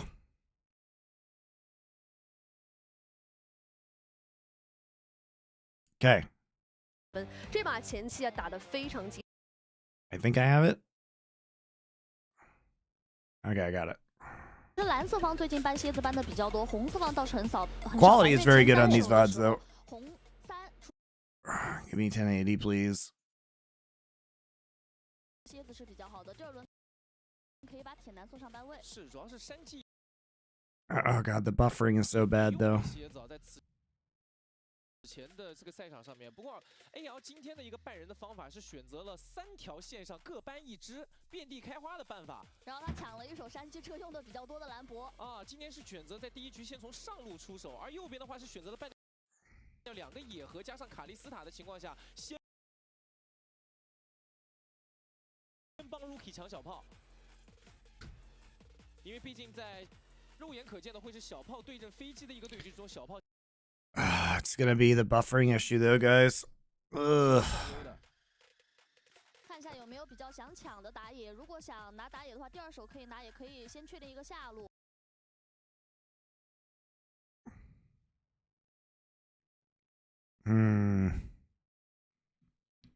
Did Nymira stream this? I'd rather listen to his commentary anyway.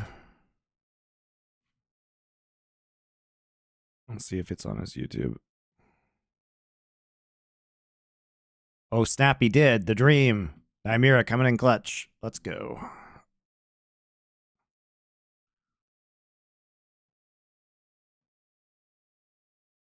Skarner is very, very potent right now. It also suggests LAL don't want to... Nymira the GOAT.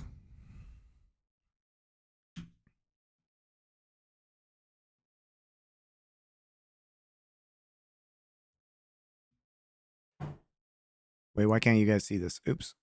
I have it in my wrong... Hold on. I moved my wrong window over. Whoops. Hold on. There we go. We got there eventually.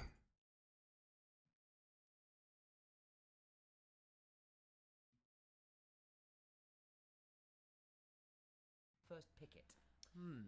Because the last time... I'll be right back, guys. Hold on. Elvis and IP, we saw Corky's Tristana in the mid lane, and Rookie died to Shanks at level 2 for a solo kill. Shanks butchered Rookie while Rookie was playing that Tristana. Now, you did call out that Rumble was that first pick. A fantastic player of this, and one of Shanji's specialties is a takeaway from him. Yes. Great takeaway.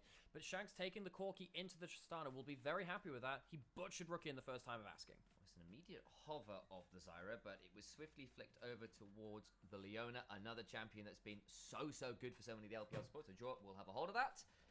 And AL, once again, hovering some interesting options, but I think I'll wait and see what they lock in. I think the Varus make a lot of sense. It does pair up so well with the one. All right, got a fan for my room. Sorry. I'd imagine All my viewership sucks on the LPL days, guys. Terrible. I think the core key for me is non-optional. I think Shanks is too good at that. Angfons, thank you for your Twitch Prime sub. You told me to find good fried chicken after a KT game in like 2012. Nice. What are they doing now? They're going to lock in a priority AD carry like they were hovering over. Glad I can help you out. Earlier, or do they just go towards Croco on something like the Carthurst that can help with your all-ins across the map, or something else like that? They might be happy. Okay, so Rumble first pick. Skarner banned out on blue side this game. No Brand. So anyone's legend has been very good when it comes to Shanks' play. Always been good. Kyle's been quite good. Aki has been struggling with AP junglers, which has been a problem because they are playing Tristana. It's kind of been another one of those champions that has occasionally seen some play in the bot lane. And they banned the Ziggs, so they're trying to force them into an AP jungler, looks like. They're going to take Maokai on this side. They already have Rumble, so they've taken Rumble and Maokai, so they have plenty of AP damage. Could be a support Rumble. And it will be a support Rumble this time around, so the life special now being played by Kyle. Aki on Ivern, that doesn't sound great. The Rumble, which has been so early.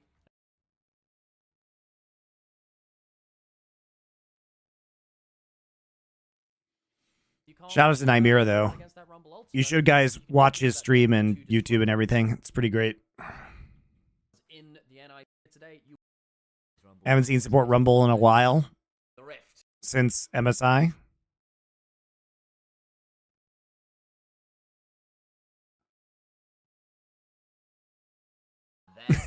Time to find out if AL knows what Daisy does. I mean, that's the question. Does Aki know what Daisy does? Arousing set coming in from both sides. But that Rumble in the jungle, again, first for LPL, can be very powerful. You're not against the jungle that's going to invade you. It's just better in top lane these days. You could have actually flexed that around and just said, well, if it's going to be a dangerous jungler, maybe put the Maokai in the jungle instead. In fact, maybe you just wait until that last pick and say, yes, we can do whatever the heck we want on that one. Anyway. Get ourselves Top Esports definitely did not know what Daisy did at MSI. That was hilarious. Up to AL and potentially put both of them on 3 and 2 with a 1 series. NIP here, they've got very good front line for their double AD carries, and if they can put the battle lines. Oh, support Maokai. I'm dumb. It's actually just Rumble jungle. What am I talking about? I'm not even looking at the screen.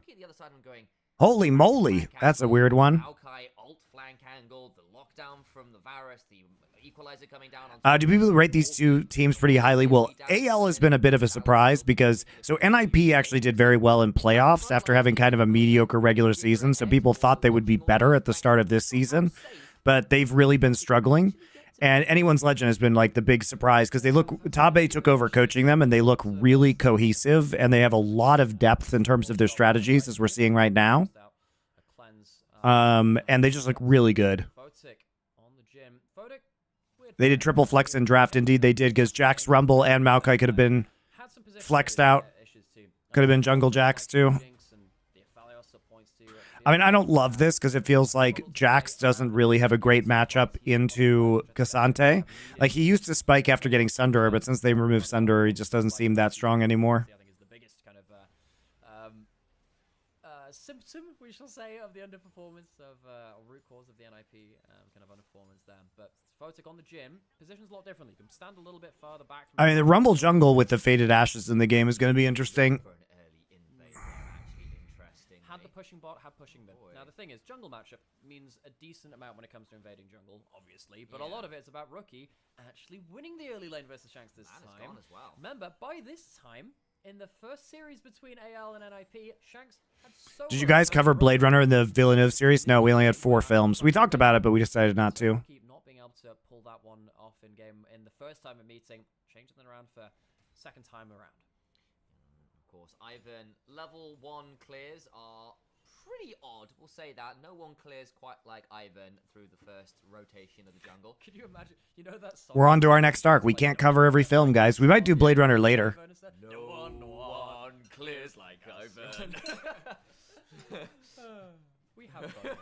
And apparently no one ganks like him either, because he's found his way into top lane early. We did see that.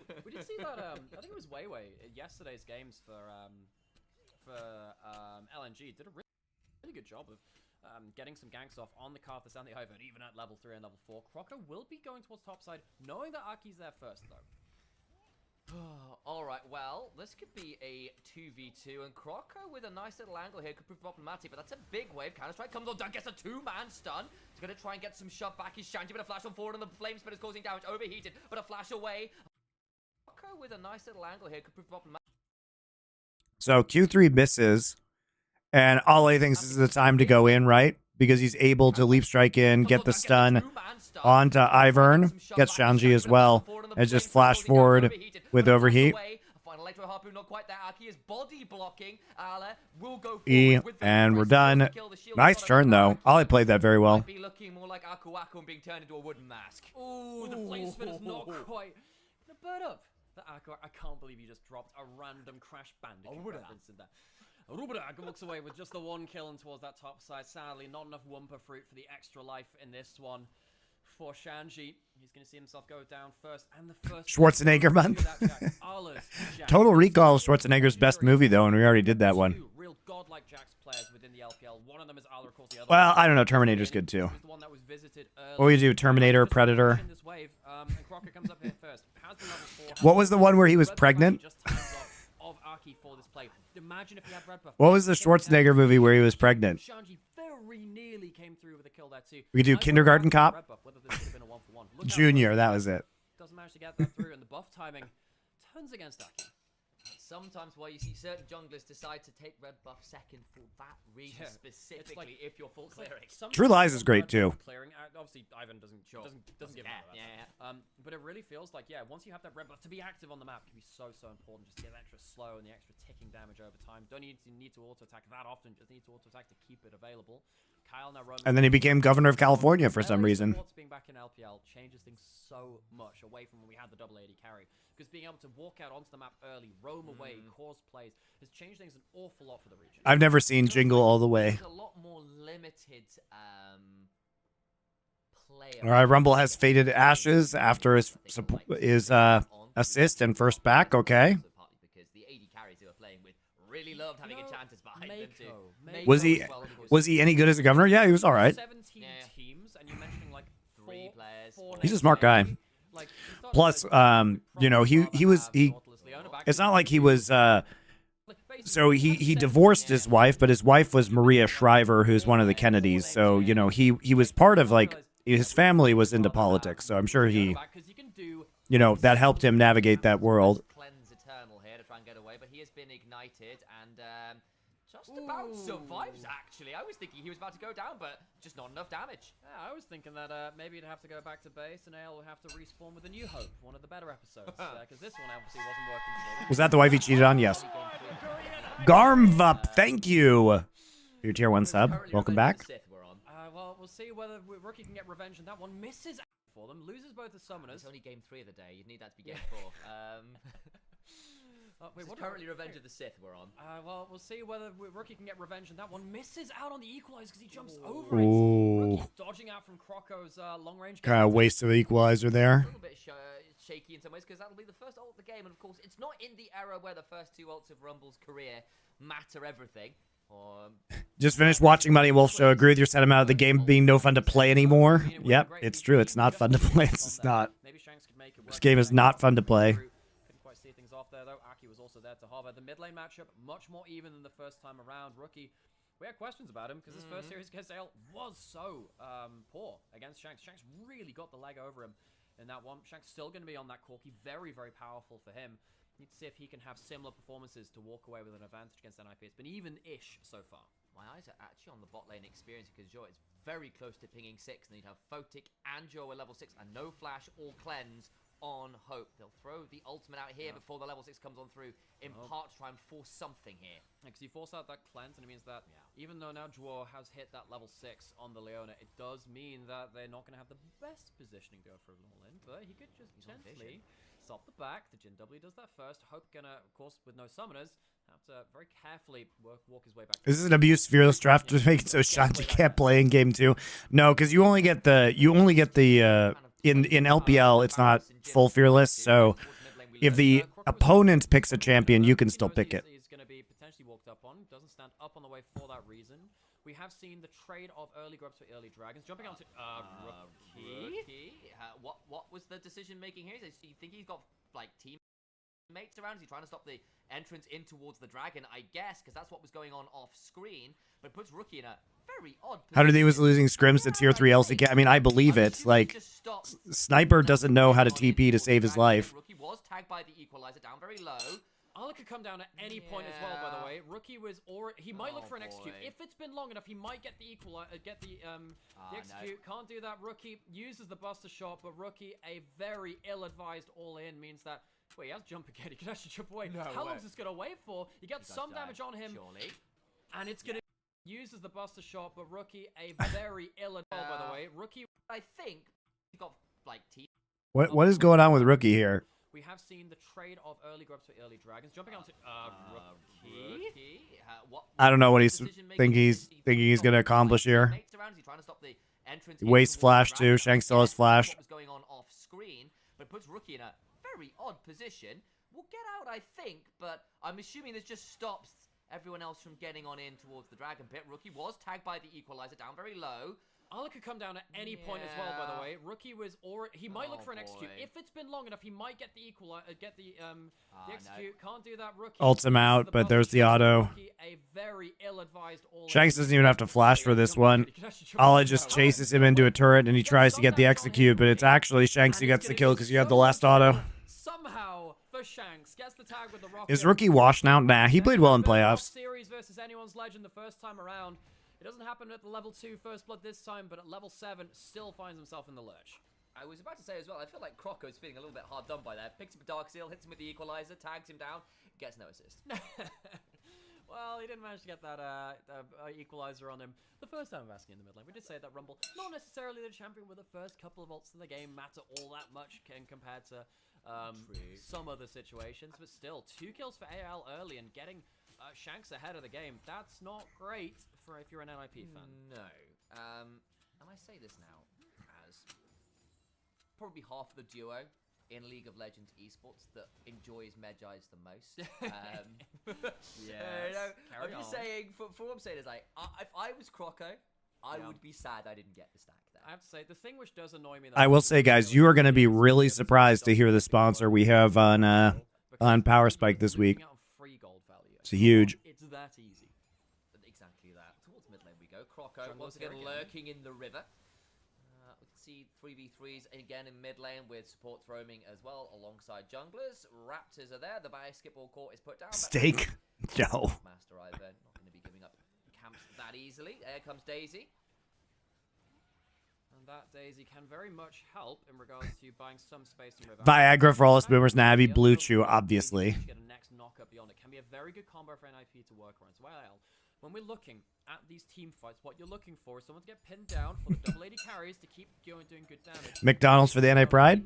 Maybe. Help with that. On the other side, Malachi, Rumble, Varus want to make sure that they can tie up someone and get damage on towards the team fight to split, hopefully into a flanking Jax. I don't know whether that's going to happen this early into the game, but that's the real meat and bones of what's going to happen in these team fights. Daisy's going to step on forwards, but the petals are about to be pulled, and I think the answer is they love her not. So you guys are going to be impressed by this one. Good times for LFN. I had a couple lines ready for that. Just like punches Daisy in the face. She loves me. Punches again. She loves me not. Oh man. Well, I mean, we'll see whether NIP like this. They love the Daisy in general because Aki, he's again forgone the AP carry junglers like we've asked him to. If he can play the Ivern, it means they don't have to just play the Bruiser engaged champions. That might help them with their drafting later on. See whether that does come to fruition. It's been so much about mid lane. When is Power Spike this week? It is going to be in like 8 hours. Right through mid lane, junglers that can impact that very well. But while all this is happening, it means that. Is it drug or alcohol related? No, it's McDonald's. Play for top lane by making sure that no one is top lane. You just make sure that you're ganking mid lane, so no one can now gank. Ala, who's ahead of the game on Shanji, gets another plate. Do you have a show where you talk about LCS? We'll talk about LCS on Power Spike, and we talk about it on SI too. Yeah, we've seen one gang top that got Ala first blood, and now you've got 6 grubs and a Jax. That is a recipe for tower destruction, which I'm sure Megadeth intensifies. Well, I was thinking if I could go towards like like with 6 scrubs, they have an appetite for tower destruction. That's pretty Guns good. N' Roses like. I went for Symphony of, but that's fair. Take me Classic down metal to comes out. top lane city, where The plates are not green. The stats are big and the plates are pretty. We'll workshop it. Yeah. We'll workshop it all the same. My gold's in the green, and the enemy's not feeling very pretty. I don't know. Dude, you know, about halfway through that sentence, I just completely lost track of what the hell you were talking about. That's the sign. Please take me home and away from these references. Look, folks, we've had 2 kills in 30 minutes. It's a little bit slower than the 7 kills in 2 minutes we had. Still waiting for cooking stream. Oh, it's happening. Don't worry. A lot better. Anyone's Legend again. I think they're really happy to have 6 grubs and just allow Arlo to get ahead of this top lane matchup. You've got. It'll be late this week, early next week, most likely. As is Tristana, though. We could still see a fight, though. Croco, he's left out of the lurch. This is not a great position for a rumble. That's going to be pretty damaging. At least they get the ultimate back out. Croco with the shield doing a lot of work. Flash onto Zhuo. We'll get the. Tristana, though. We could still see a fight, though. All right, so we're just on top of Rumble and Maokai ults. Croco with the shield doing a lot of work. Flash onto Zhuo. We'll get the kill that Hope gets. Now Kyle needs to body block. Misses 1, misses 2. Daisy's just getting knockups here, but not enough AP on Ivern yet to be much of a threat. Goes wide, and the attempt to pick onto the Rumble goes wrong. I really think that Hope is the unsung hero of this. As soon as the all-in happens onto Croco, who's not tanky, Hope goes and just face tanks Photic and says, all right, you're ulting, have a Varus for dinner. I really felt like the unsung hero of this. And we'll still survive while Croco is Yeah, I hope. Ultimate was interrupted. A lot of work, flash onto Zhuo. As is Tristana, though. We could still see a fight, though. Croco, he's left out of the lurch. This is not a great position for a rumble. That's going to be pretty damaging, at least. Oh, he misses. He's trying to blind hit his abilities. We'll get the kill. Nice job. Nice shot. Misses 1, misses 2. He actually does force the cancellation of the Jhin ult as well. Ultimate was interrupted. W goes wide, and the attempt to pick onto the Rumble goes wrong. I really think that Hope is the unsung hero of this. As soon as the all-in happens onto Croco, who's not pick up for anyone's. They're finally reaching topside, but I feel like he's really strong here. Yeah, don't think he necessarily dies here. He does a lot of damage back. He's slowed down. Actually, the Glacial does a lot of work. Counter-strike, not enough. Oh my god. Reaching topside, but I feel like he's really strong here. Yeah, don't think he necessarily dies here. He does a lot of damage back. He's slowed down. Actually, the Glacial does a lot of work. It's crazy that he wins this even though Trinity Force is completed onto Jax. This matchup definitely is not, you know, post one item as good for Jax as it used to be. God damn, was that close. Much needed kill. Joao has flash, has to blow it. It does really feel like anyone's Legend. Even though things have gotten a bit scrappy, they still have a lot of wins in the right places. Arlo's going to lose a bit on top side. That's going to be a big bonus for Shanji. Sadly, he doesn't get the kill himself. That would have really helped in evening up that matchup. But now AL have themselves 6 grubs, going to get themselves one of the early dragons. They're feeling okay about the objective game. They certainly are, and the thing is, this Jax, that matchup is only going to get worse from here. Shanji was kind of stuck on a bargain bin for a while there compared to the completed Steel Caps and Trinity Force. Yeah, and you know what? That duo up in top side. Conqueror PTA is much better. Conqueror versus tanks. Dealing with the Jackson just then. They almost lost. Yeah, that makes sense. So that's going to be dangerous. What's happening now? Aki's walking down towards this river. There's no objective to fight over. It's just towards this pro. Thing about LPL.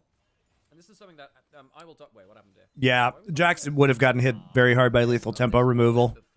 But even before that, this Cassante matchup that used to turn on one item when you got Sunder just doesn't do that anymore.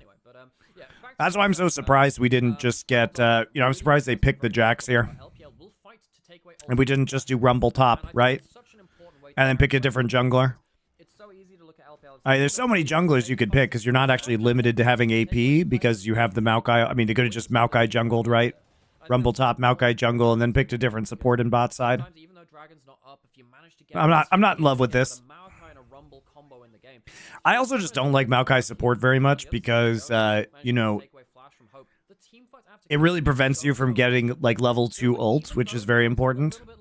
Some of our games today. Thank you very much. Brawl level 1 was not open. I think it was banned. Again, the fencing match so far to try and take away tools has been fairly even. And I think as well, especially when you are the team proactive, things like flashes with that ult and field.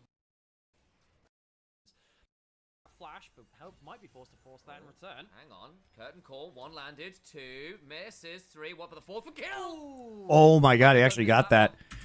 Dude, he got collected. He got collected 4th shot for like 500 damage. Whoa, damn. Photic doesn't miss that one. No, he doesn't. And Photic, we said there was some criticism about that positioning topside, though. Can't talk about that. Let's fight. Comes down across a lot of people. All out outside of it. The redemption is not needed. And now Ali's in danger. The teleport top will secure the turret regardless. But everybody from NIP is coming. And I think this might be a do not enter. in that particular acronym, as Zhou will land a bit more CC. Deadly flourish, Shanks in danger, Counter-Strike comes on down, and anyone's legend getting pulled apart here. Ooh, very close. Wait, they get the burn? They get the burn kill out. Wow, didn't actually get the knockup on Daisy there. Damage on there, but NIP so close to cleaning up so many kills, can't quite get themselves the real capitalization.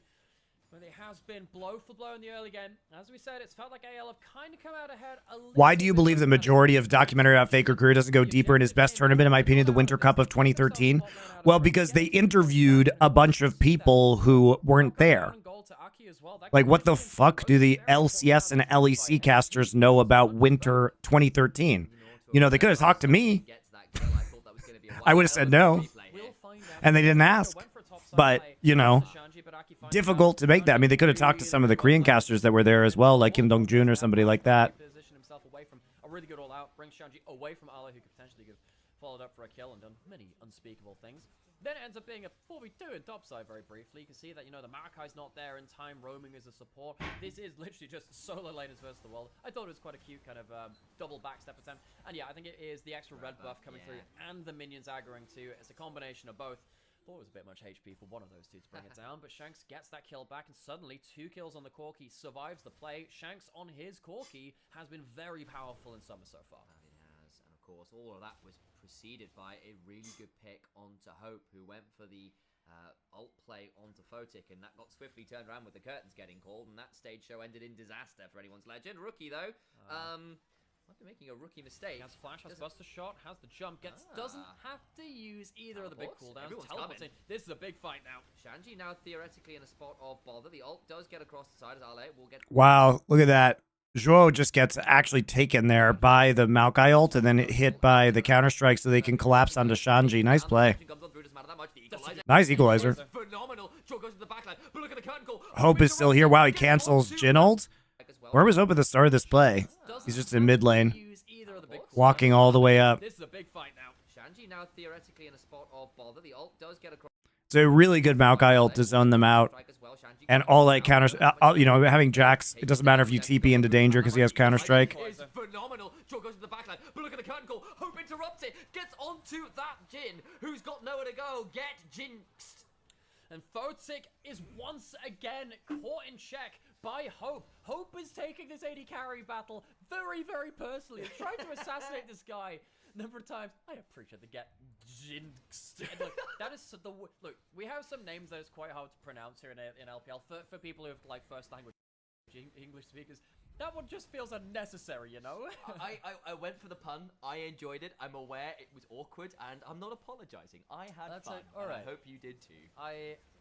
Jury's out. We're gonna go towards the dragon. So again, objective game feels like even though the fights haven't been that one-sided. NIP have had some wins. They've had some. Rookie very nearly dies there as well. I think Ala tried to flash for one last auto there onto Rookie. But while all this is happening, again, close fights. The AL had the Herald. They had themselves now 2 early dragons. They have 6 grubs. NIP, despite the fact that they're actually skirmishing okay, and this could have gone so much worse. It could have just been a free kill onto Rookie. It could have been a blown-out fight. The best tournament of Faker was Winter. I mean, it was that was their undefeated season, right? Where they went 15-0. I mean, it was very, very good by Faker, for sure. That's not if Ala wasn't disrupting the I mean, obviously, I'd have to rewatch it. Like, I'm not sure off the top of my head if I think that was his best tournament, but super memorable. You see that Hope. We've been talking about this a lot too. You know, that's when he was able to really show off the peak of his powers, because 2014 his teammates were just so bad that he couldn't do it anymore, and Riot also started shifting the game to make it harder for him to solo carry. So like a lot of his most iconic games were from 2013 or early 2014. Still another knock-up. Daisy CC proving incredibly obnoxious because you can't counter-strike those. And you can see, again, we had a lot of complaints about Aki in their first 4 series about how poor he's been looking on the AP junglers. His bruisers, his initiators have been looking really good. The Sejuani, Rek'Sai, Wukong, Shinzao, they've looked good, but he hasn't looked good on stuff like the Zyra. 2015 Worlds. 2015 Worlds was not a very good tournament, in my opinion. A little bit different. They go towards that Ivern, and it's bringing up huge value. You have to shield up people who are going into the play. The continued CC with the Q and the Daisy knockups, comboing onto what's happening with the Jhin and the Leona has been very valuable. this is quite a big learning experience for us watching NIP to see how are they evolving to get past this LPL meta. This is important for them. And it's still a good early game from anyone's legend. They are ahead of the curve. They've got gold leads in the right places, but at least NIP are making things happen. Kyle goes over the wall, but now he's crazy deep. Has to flash on out and needs the bullets blocked. Will have that done. Hope is tanky enough. Has got himself the Edge of Night, which ensures he doesn't even take any damage from it. Feels like we have had a grim reminder for Maokai players. Tarzan experienced this a couple of times too. You can just flash Maokai into bad positions. It's support Maokai, you know. This guy's got like attack on Maokai. You heard it here first. Experienced this a couple of times too. You can just flash Maokai into bad positions. It's tree. Oh, I don't know. Yeah, giant redwoods. That's what the what the Titans are. But Kyle, now no flash, half HP. Needs to be a little bit careful. Baron has spawned. Now, NIP behind in gold, behind a bit in the side lane matchups. Again, we've called out. Again, look at all those big advantages towards the scoreboard on the bottom half. They can still very much swing back into the game with a good Baron take. If AL mess up around the Baron or give NIP a good fight, that is how they get back into it. This game is not so far gone that they can't get themselves a big swing. And this is going to be great. I love to see this. Very important game. Two teams that are looking towards to be top of Group D. If they walk away from this with a win, they're looking towards that. And we're getting ourselves an even-ish mid-game to see if they can pull it through. I'm looking at this as well. NIP actually are playing towards their win cons pretty well. If they can group up as 5, that brawly front line of Daisy and Ivan and Xante and Leona as a teleport comes on through. Pretty good on the retreat, though. Might be a little bit more difficult for players. Croco had to think about going on in there. Rookie comes on through with a good rocket jump away, but the equalizer. Nice equalizer. Is disgusting. Redemption buys some time, but it's just not enough. Shanji. Think about going on in brawly front line of Daisy. All right, so we're coming in here. Coming in hot. Comes on through. Pretty good on the retreat, though. Might be a little bit. Flashes out of Leona E. He's going to engage on this. Comes over. Actually does get the stun onto Rookie. Rookie buffers with W. Mega equalizer, though. And Jin's just not there. It's free Baron.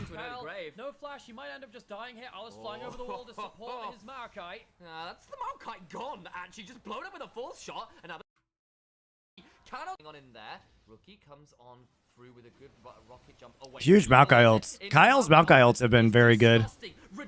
It just, the ult is so clutch because it locks people on top of the equalizer here.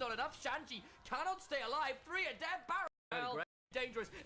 Flash, he might end up just dying here. Alice flying over the wall to support his Maokai. That's the Maokai gone, actually. Just blown up with a full shot. Another damage back could be pretty huge. Curtain call could be dangerous. Into the deadly flourish. Down to 2000 HP. Aki's got flash. He could steal this still. He could get very ugly for anyone's legend yet. He gets into the pit. Goes all over. Oh, God. Curtain call could be dangerous. Into the deadly flourish. Down to 2000 HP. Aki's got flash. Doesn't. But still, he could get very ugly for anyone's legend yet. That was a little close, gotta say.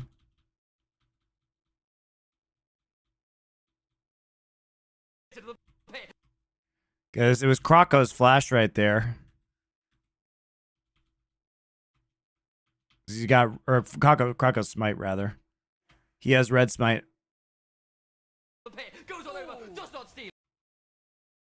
Was it, did they time the Varus Q? Oh, no, he shoots the Q right there. Okay, they did time. Okay, looks like they did time the Varus Q around the smite. Does mean that there'll be 4 Barons out. Will it be 3? Photic can't get the last kill. No, we can't get the last auto off, and Shanks with a flash and a fast bomb burns Photic alive. It's a bit scrappy, but AL a little deeper. Open the map. Wide open. A little scary, though. Back to the fight that caused all of this. This was, once again, multiple teleports, one answering the other. It felt like NIP had themselves a good option. Oh, they really disrespect the Maokai ult.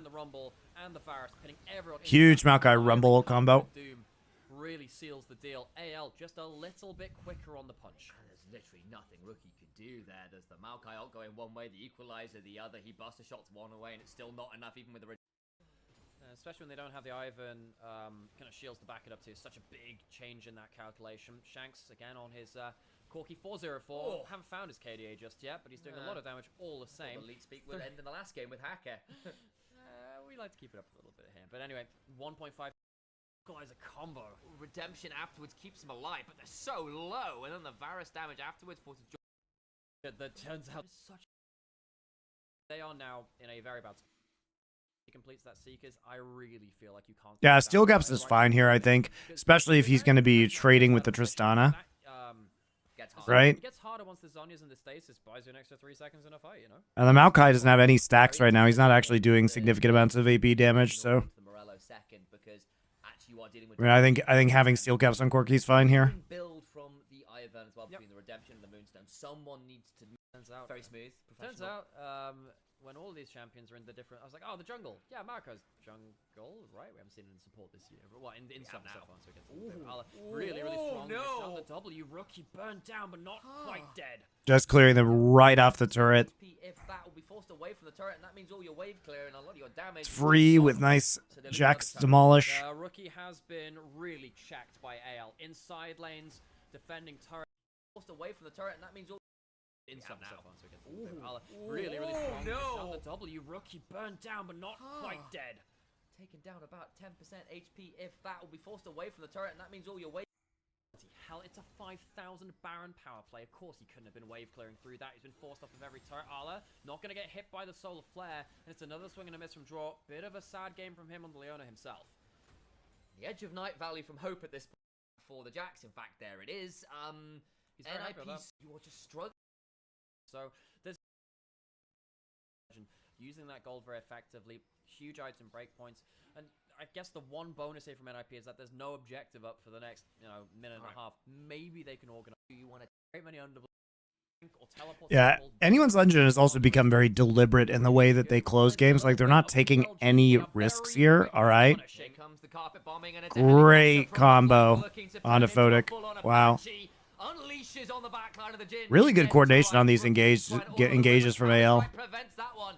Captain Flowers know what that helicopter looks like, and it's not going to matter. Ale is taken low but not down. And the Mamba dead means a quick shove through mid and a look towards the Baron that spawns in 25 seconds. So Photic goes down. It's only the one kill. It's not the use this to maybe again. It's time to start banning Corki. I don't know. I think Skarner and probably Rumble are more worth banning at this point in time. Ash also. This kid exactly. He's trying to fight for vision. Instead, he's just found his death. He's got no real way out. The teleport's coming on through. It's a bit deep, but it's top lane, and that means now with another member dead, Nale saying, well, you have to fight for Baron, but I can shove for potentially an inhibitor here. In Miracle Baron still territory. That's what we're looking for. Ala hops over the pick. Kyle has himself flash if he wants to go. He doesn't have ult, though. Kyle doesn't have ult now. Out of the woods. There comes the curtain call. Can try to steal it! Just down. That was well timed from Photic, but it doesn't quite happen. Kyle now going on forward. Actually pretty low. The equalizer afterwards still doesn't save Kyle. Down into the back lane goes Ale, who's busted shot out. On the other side, Shanji goes all out, but there's just nothing left in the tank. Running on fumes. Corki gets another. Nice flash from Hope there. Unleash, and bows and arrows prove a little bit more deadly than a psychopath from Ionia at this point in the game. And Hope. Really accurate again. I think again this Varus has been the unsung hero. Everyone else making the flashy moves, and suddenly an arrow comes in to capitalize on it. It's been a well coordinated performance from Anyone's Legend. Maybe that Shanks is laughing his way to the back. They were I am pretty good game from Anyone's Legend, honestly. Pretty clean closure. Shrugging off that previous series defeat. Shout out to Nymira's channel. Any of that, Jazz. We're heading straight towards picks and bans. So we are gonna. I'm gonna go to the bathroom real quick, guys. Be back.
Wow, no viewers today. Rip. That's what happens when I do LPL.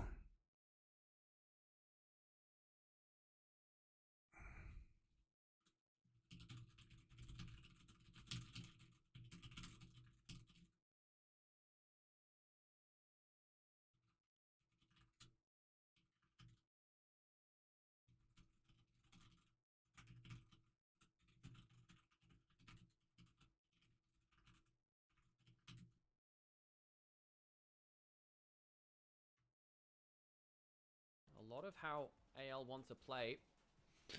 All right, game 2. We're going to ban the Corki this time. Skarner ban on this side. Really? First pick LeBlanc? That's the play? For him, not available for draw. They could have left it until later into that draft.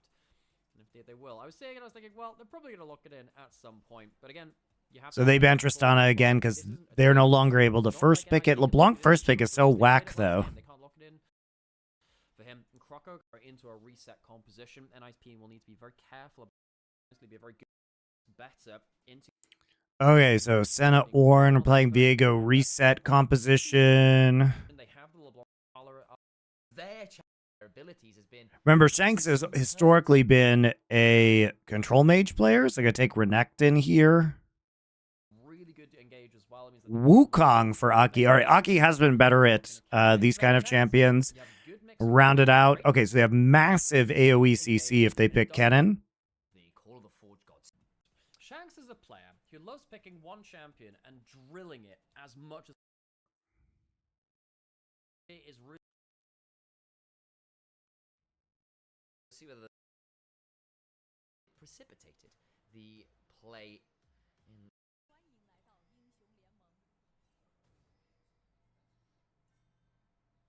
It's interesting, though. You can actually block Ornn ult, though, with Braum, so I understand why they would take that. We'll be farming Ornn in that bot side.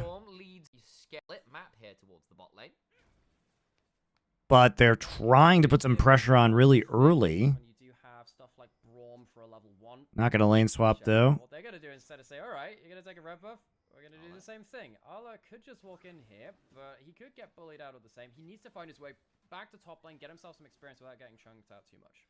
I think Joe hit there briefly by the Winter Spite and an auto. These guys don't even play Smolder. What a garbage league get NA King. The CC at least. Yeah, and well, there's going to be a passive block. Down. This is the problem. Playing melee support into Braum just hurts. The damage of concussive blows and the damage of Braum in general, it falls off obviously very heavily. But in early game, the base damages are absolutely absurd. Feels like Kyle being able to get that good damage down. Need to see that kind of be kept in check. Photic and Draw do not want to give up too much, especially since they're on the weak side of the map.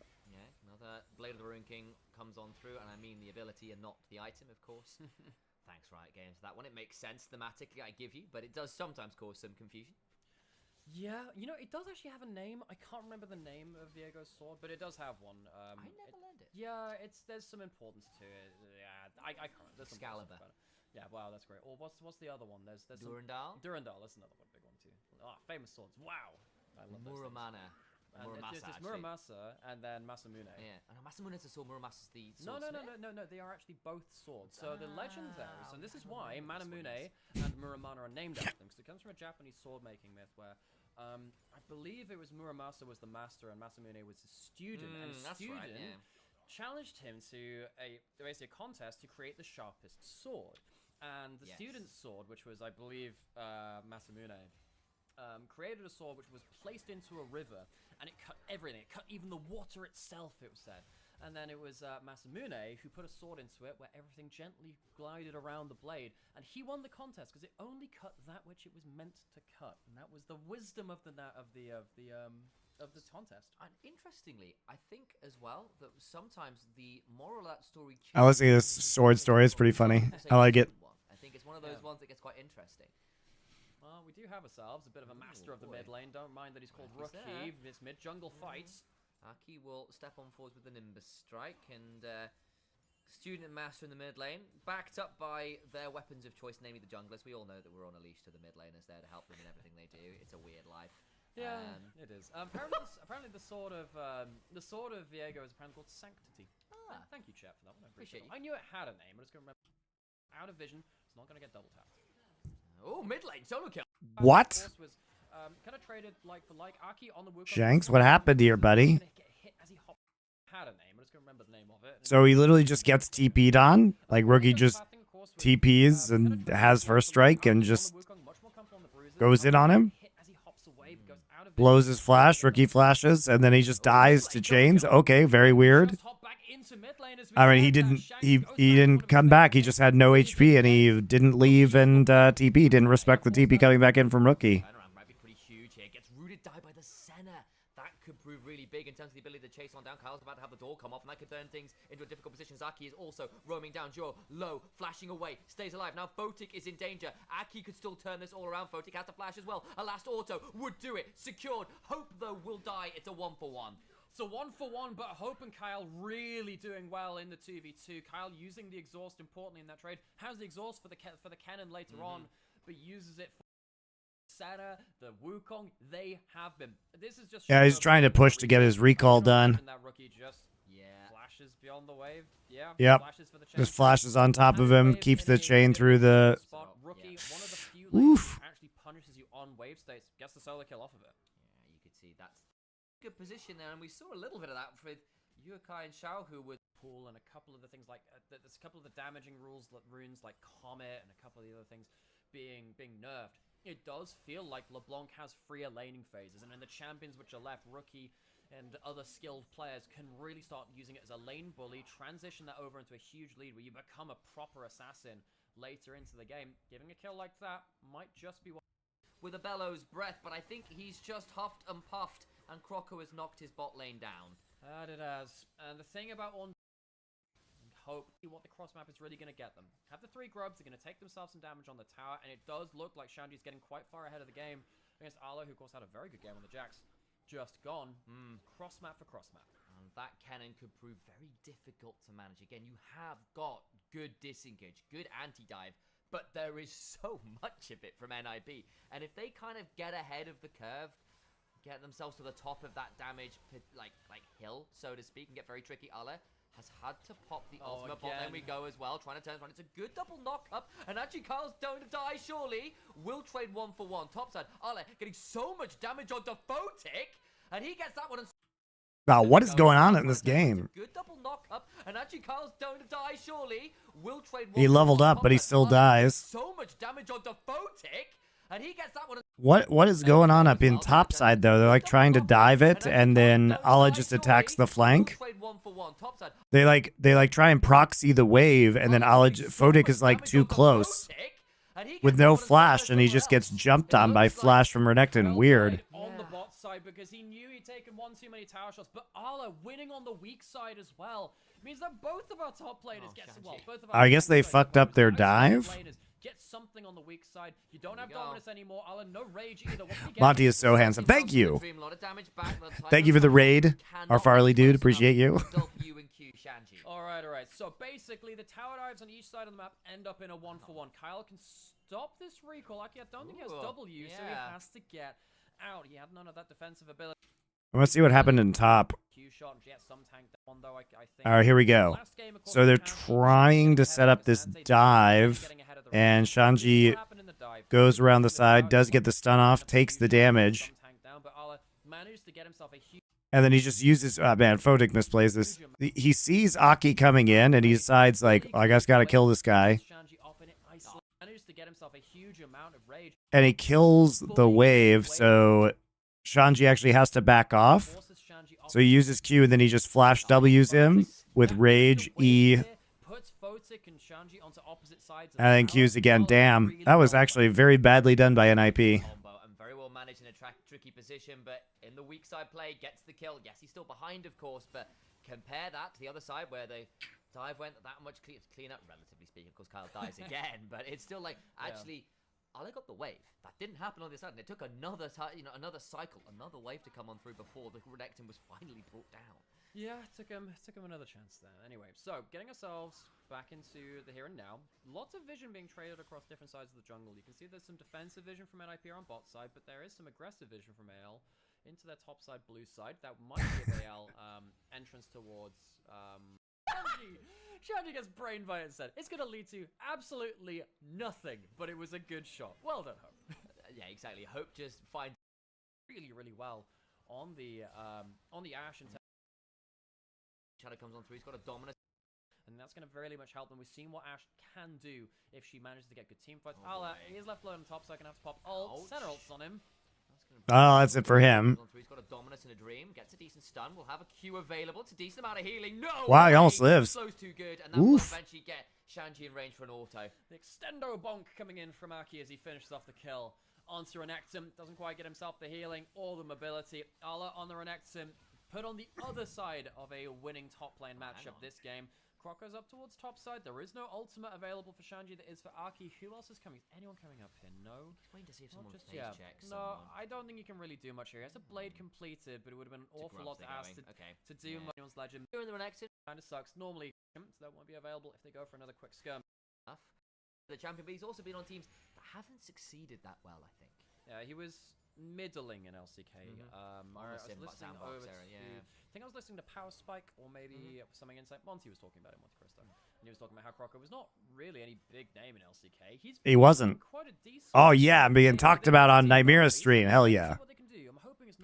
The thing about Crocco was like he was just such a coin flip player.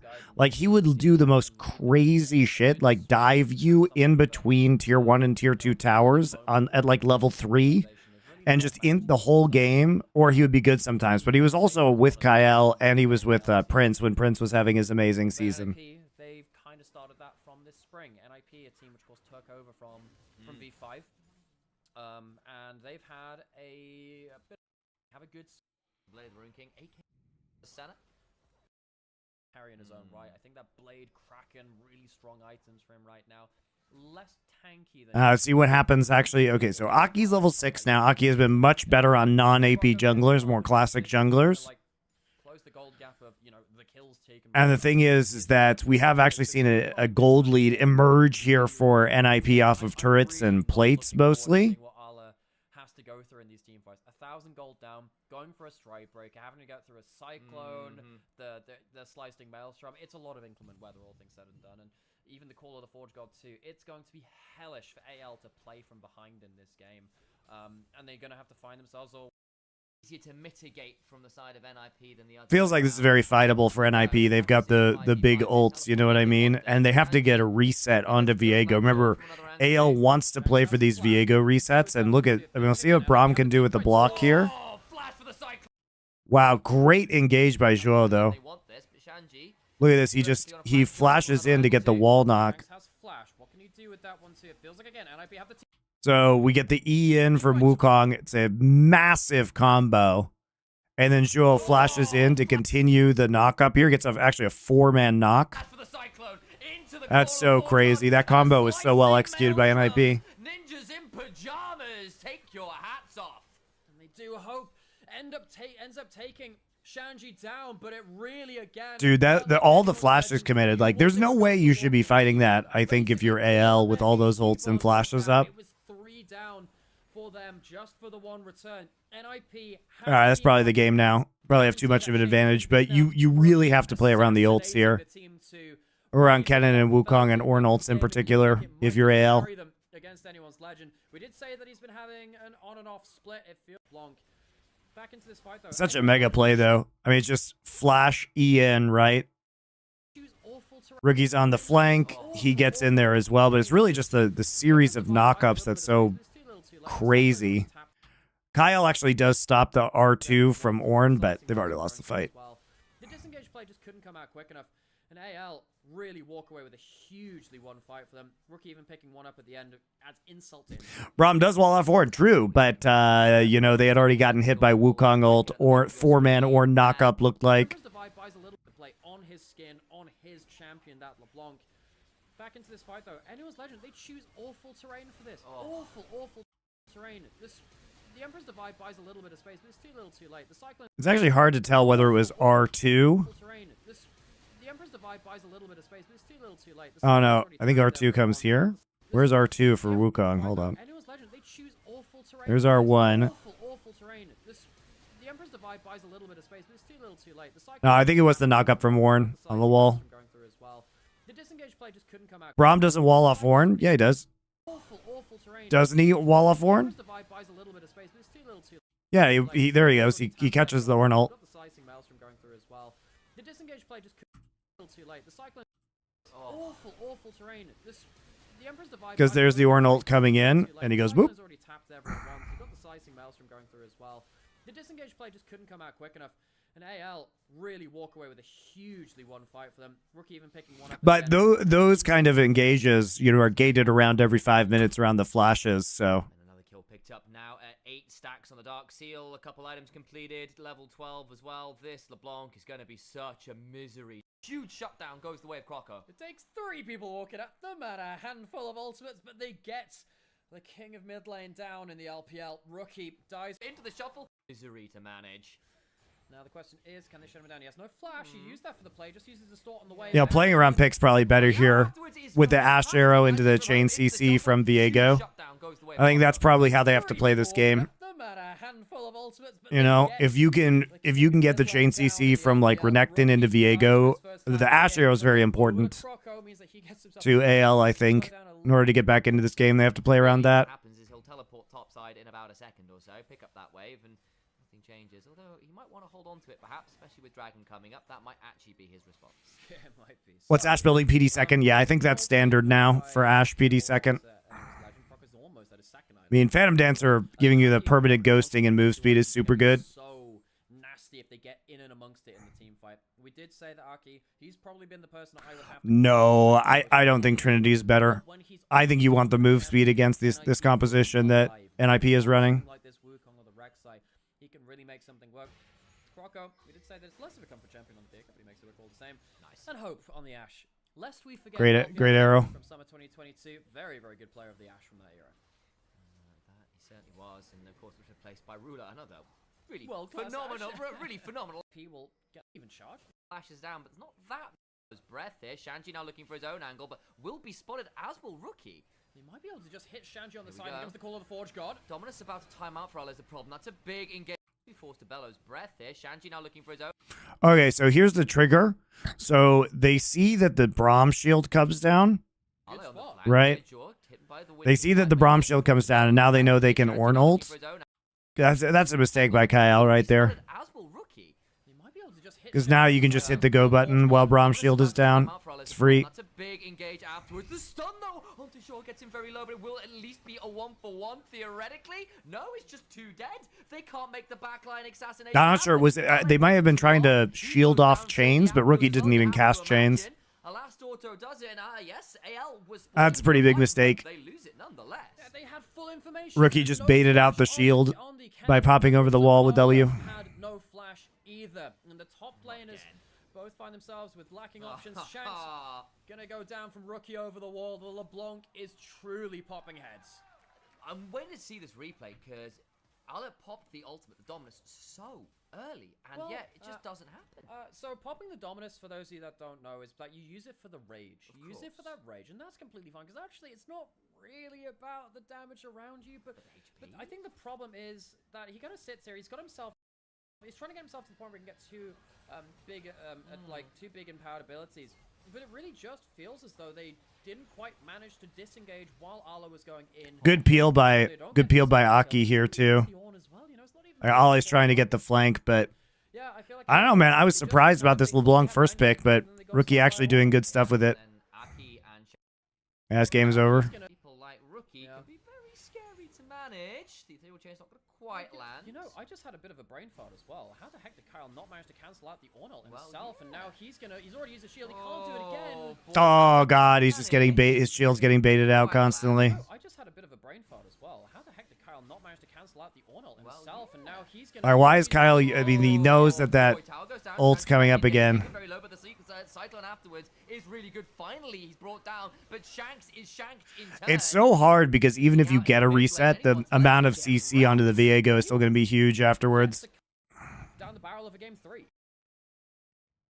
To get all of the damage, and the answer has been categorically no. See the start of the play as it is anyone's legend trying to defend this mid lane tier 1, and it goes. That's pretty bad. Get Kyle off this Braum. Your primary objective when you're behind in the game to kill the Orn. That's just not the target you want. The target. That is right. Why are we trying to kill the Ord? He's still alive? Not anymore. There go the stacks. They can keep going now. Croco stealing the body of the Fed LeBlanc. Scary to work with. Kyle goes down. The damage back now pretty big. Doesn't matter. You actually can't get enough ult resets. Or not ult resets, but body resets for Croco because he just gets CC'd afterwards. Hits struggle to find their way into Summer, but in this so different from his other games, NIP, they have really found their mojo a little bit again. Kyle has been really good, but this was not his game for sure. The Baron push rather, getting even more from NIP. They're gonna get themselves a 5,000 Baron player and keep throwing out the fact. Also means you can get the reset with the Fed LeBlanc while Croco is super high HP. That's not. Croco now steals the body, can look to try and get onto Rookie, and just throw out Shuriken or two back to their base, continuing to do what Rookie. When you have that item, played a little bit beyond that. Aki and Fodi. Yeah, I like this from NIP. Now the thing is, once you start doing these big map-wide plays, you are going to give up vision as well. NIP, they put down some pink wards, they put down some regular wards, and they're ready to hop over a wall. Hook down that hawk shot doesn't spot everything. It's map hacks, but it's not necessarily spotted out everyone. It's not a UAV. No, not quite. There's a counter UAV available, namely the fact that you can press W. AL have a shot. Cost of it. The Baron power play ends up being about 5,000 because of the objective bounty that came in from the top outer turret. And shot beginning to fly through the opportunity. Now with certainty, NIP with this gold and with the stacks have just gotten scary. Yes, you managed to find a pick or two. Perhaps Jordan now in a dangerous position. The arrow afterwards onto Aki, who just gets stunned. The Cyclone is down. Does not have flash available. That's not bad. Are we throwing? Have just gotten scary. Yes, you managed to find a pick or two. I don't know how easy that's going to be now that those items. Are we throwing? Are we allowing them to get picks for free for no reason? We are? All right. Think about stealing it. Perhaps Jordan now in a dangerous position. The arrow afterwards onto Aki, who just gets stunned. I don't know why we're getting ourselves into a position where we give them picks and allow them to skirmish versus our wombo combo teamfight comp. Flash for the Winter's Bite, but it's a good ultimate. Oh, Shanji, huge play, huge counter engage. Well, huge slicing maelstrom electrifies the backline of anyone's legend. They're nobody's legend, but a dead. Super bad by NIP, but at least they counter engaged well and then they could win the game. Kind of yikes though. They play out the game very, very well from a LeBlanc. Play Nautilus. All right, so we're actually first picking the Ziggs. Now, Hope has been playing Ziggs as well, and Fodic is a known Ziggsist. And so I think the plan here for AL coming into this game is that, you know, they banned the Ziggs earlier, even though they play it too. And I think they just really want to like force Aki onto AP jungles, if possible. Because like there's no they banned the Corki. Okay, so is there going to be an AD mid here? Shanks has been playing Yone. Yeah, there it is. It's funny because he's not known as a Yone player, but his Yone's been really good. He's been how is 100 Thieves NIP? That, well, NIP would crush them, let's be clear. Really, the guy who popularized that champion with the melee supports last year for OMG was making things like the Yone Sejuani, the Sejuani Renekton. But that matchup hasn't actually happened in history. So if by 100 Thieves NIP you mean... Instead, they go away from that and towards the Vi for a bit more single target lockdown with the Talia. We did say that Aki wants to be diving into the enemy team. Why are we watching AL versus NIP? Do you hate yourself or AL? No, AL are good. NRG, it was terrible. It was terrible. 100 Thieves NRG was terrible. Both teams suck.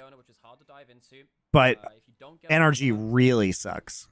You're going to get bombed by that Ziggs. It's going to be very painful. So now we can see NIP. Now they're starting to remove some of the farming junglers where if Vi fails a play, AP junglers are just going to take off. They want to ban summon the way. Even though the magic damage is already there from anyone's legend, they just want to deny some of the comfort from Croco, who has been very good on the AP farming junglers. It's also worth pointing out here that we did see a little bit of the Yone into Talia matchup in LCK. I think it was BDD and I want to say Chovy is who it was into. What happened to them over the break? Tabe coaching, baby. Tabe coached AL up. Shanks is really good. I mean, Shanks has been good all year, but he's been extra good. Tabe joined towards the end of spring.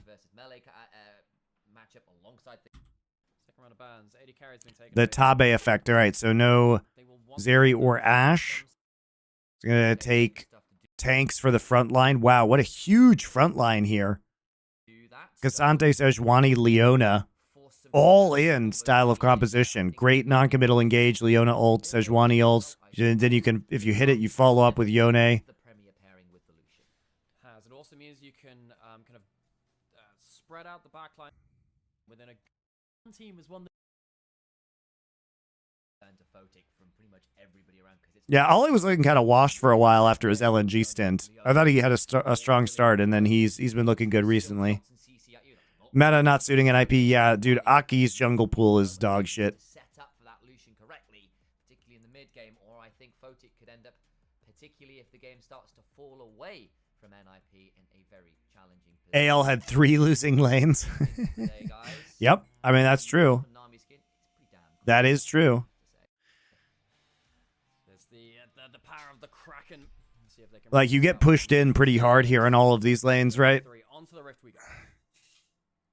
Prepare yourself, the crowd noise. The thing is, who is supposed to kill the front line, right? Get that a little bit louder. On NIP, you know, by rookie, you're gonna get Seraph's Embrace maybe into Leandri's later, but this is just such a massive HP ball. Evenly matched this time around. Both teams, fan base is feeling a little bit nervy, I think, now that we're into game 3. 2 very one-sided games apiece. Now we are in a position where drafts have gotten quite different, I think it's fair to say. This isn't looking like a similar... But yeah, pressure should definitely be on the side of NIP. Play out in very different ways. There's a lot of back to Leah once in the way that he was rookie before that happens. I do think that rookie had a fantastic game 2, but his game 1... It's not going to be any kind of punish on early game Vi. As the Ziggs. When you're against some lanes, Ziggs gets Lucian seems so bad here. I mean, the thing about NIP is if they can win lane, win game, and they also can dive very effectively once, you know, with Vi. So it's not so bad. Like, there's a lot of agency for Aki in the jungle here. You know what I mean? Like, look, they're already pushing all their lanes. 2.5 minutes in. Come watch it here instead. And we did say that the Renekton can be really powerful on the top side as well. Ala gets himself towards that Cassante. You can win as Cassante versus Renekton. Shanji's done that a number of times, but it ain't easy. Everyone's back towards mid lane. Croco is there. Wood is a known quantity from a ward on the Raptors and now a ward in the bush there as well. So rookie playing respectfully, but this is... Oh my god, Photic actually just got satchel charged in and had to use both of his sums? What? Hope literally just baits him in, satchel charges him in, and then they just stun lock him, force him to use everything. He has to flash out of Ziggs Q. What? Photic actually trolling? The stun to get out of tower range, but ends up eating the whole of the ignite, doesn't cleanse the ignite, and then also takes the extra follow-up damage to Photic. Yikes, dude. Say that Lucianami has a strong leg. Just end up... It's also Lucianami doesn't hit max power until they both hit level 3, so like, why are we even doing this? Croco is there. Wood is a known quantity from a ward on the Raptors and now a ward in the bush there as well. So Look at that. Playing respectfully, but this is tower range. Nice tower range. Oh my god, he goes into tower range. Dude, that is such a bad play. In the bot lane.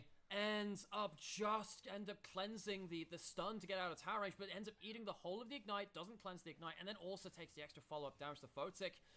Well, we did say that Lucianami has a strong laning phase, and they have to do well. They're shutting down the Ziggs, but we also said that Photic had some worries on these shorter range AD carries. Shank's going to walk a rookie really hard now. Times out the Unraveled Earth, doesn't dash back through it for the extra damage. Gonna have to teleport back soon, though. HP bar's getting low in mid lane. Still holding on to that initial pot, and actually, Croco hanging around the mid lane just to ensure these early levels aren't as obnoxious as they can be, because of course Talia in this matchup early on, really difficult to manage, so I appreciate Croco's presence around the mid lane, even if it was known to rookie. It's given Shanks the space to at least get a couple levels to the name. Yeah, because often what happens with Yone is that you eat a bad trade at level 1 or level 2 before you can run in with like your level 3, level 4, multiple points in your Q, have the E and the W and take hard trades. He's survived through to level 4 now. That's when the matchup starts to get a little bit better for the Yone. You can choose yourself better moments. Kyle hasn't been spotted. Lands the Zenith Blade, lands not quite. I saw that, I was like, that overlap, but no. He lands the Zenith Blade onto nothing. Onto nothing. In my imagination, yeah. Gosh, again, you can see how tense it is, how tense we're feeling about it. How tense would they play? NIP in front of their home crowd. AL, again, this should be a series that I think they were, I mean, before the Weibo series, absolutely favored to work. That's a good knockback. That's a lot of damage. Shanji's in danger, does not have a Q, he takes a tower shot! He takes the tower shot somehow, and Shanji in an Weibo series absolutely can see how What is going on here? how tense would they play? NIP in front of their home crowd. AL again. This should be a series that I think they were. I mean, before the Weibo series, absolutely favored to work. That's a good knockback. That's a lot of damage. Shanji's in danger. Does not. In front of their home What crowd. the AL, heck? again, this should be So he walks up to try and get a demolish proc down. Weibo series He gets shoved out by Ale. work. That's a good knockback. That's a lot of damage. Shanji's in danger. Does And he takes, I guess from the E, he takes tower aggro. He takes tower aggro from the E on his way out. The Weibo series absolutely favored to work. That's a good knockback. That's a lot of damage. Because he feels like he has to E. So that E right there gets him turret aggro. Wow. He takes the tower shot somehow and Or at least he got his demolish proc off. Wow, what a disaster class game from NIP. Just individual laning mistakes killing him. I think Ala ended up killing the minions with that last had aggro, and nothing was left in range. Shanji ends up eating the extra tower shot. No, I don't think it was nothing was left in range. It does not have a Q. Series absolutely favored to work. And those caster minions surely are in range, right? Good knockback. That's a lot of damage. It's probably just the E. Actually, does Ali take damage from the E?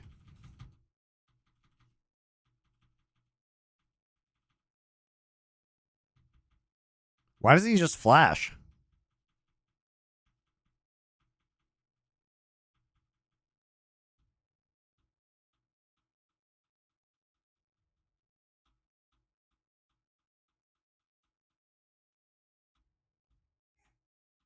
I guess he thinks he's not on top. He's not in the hitbox for the E.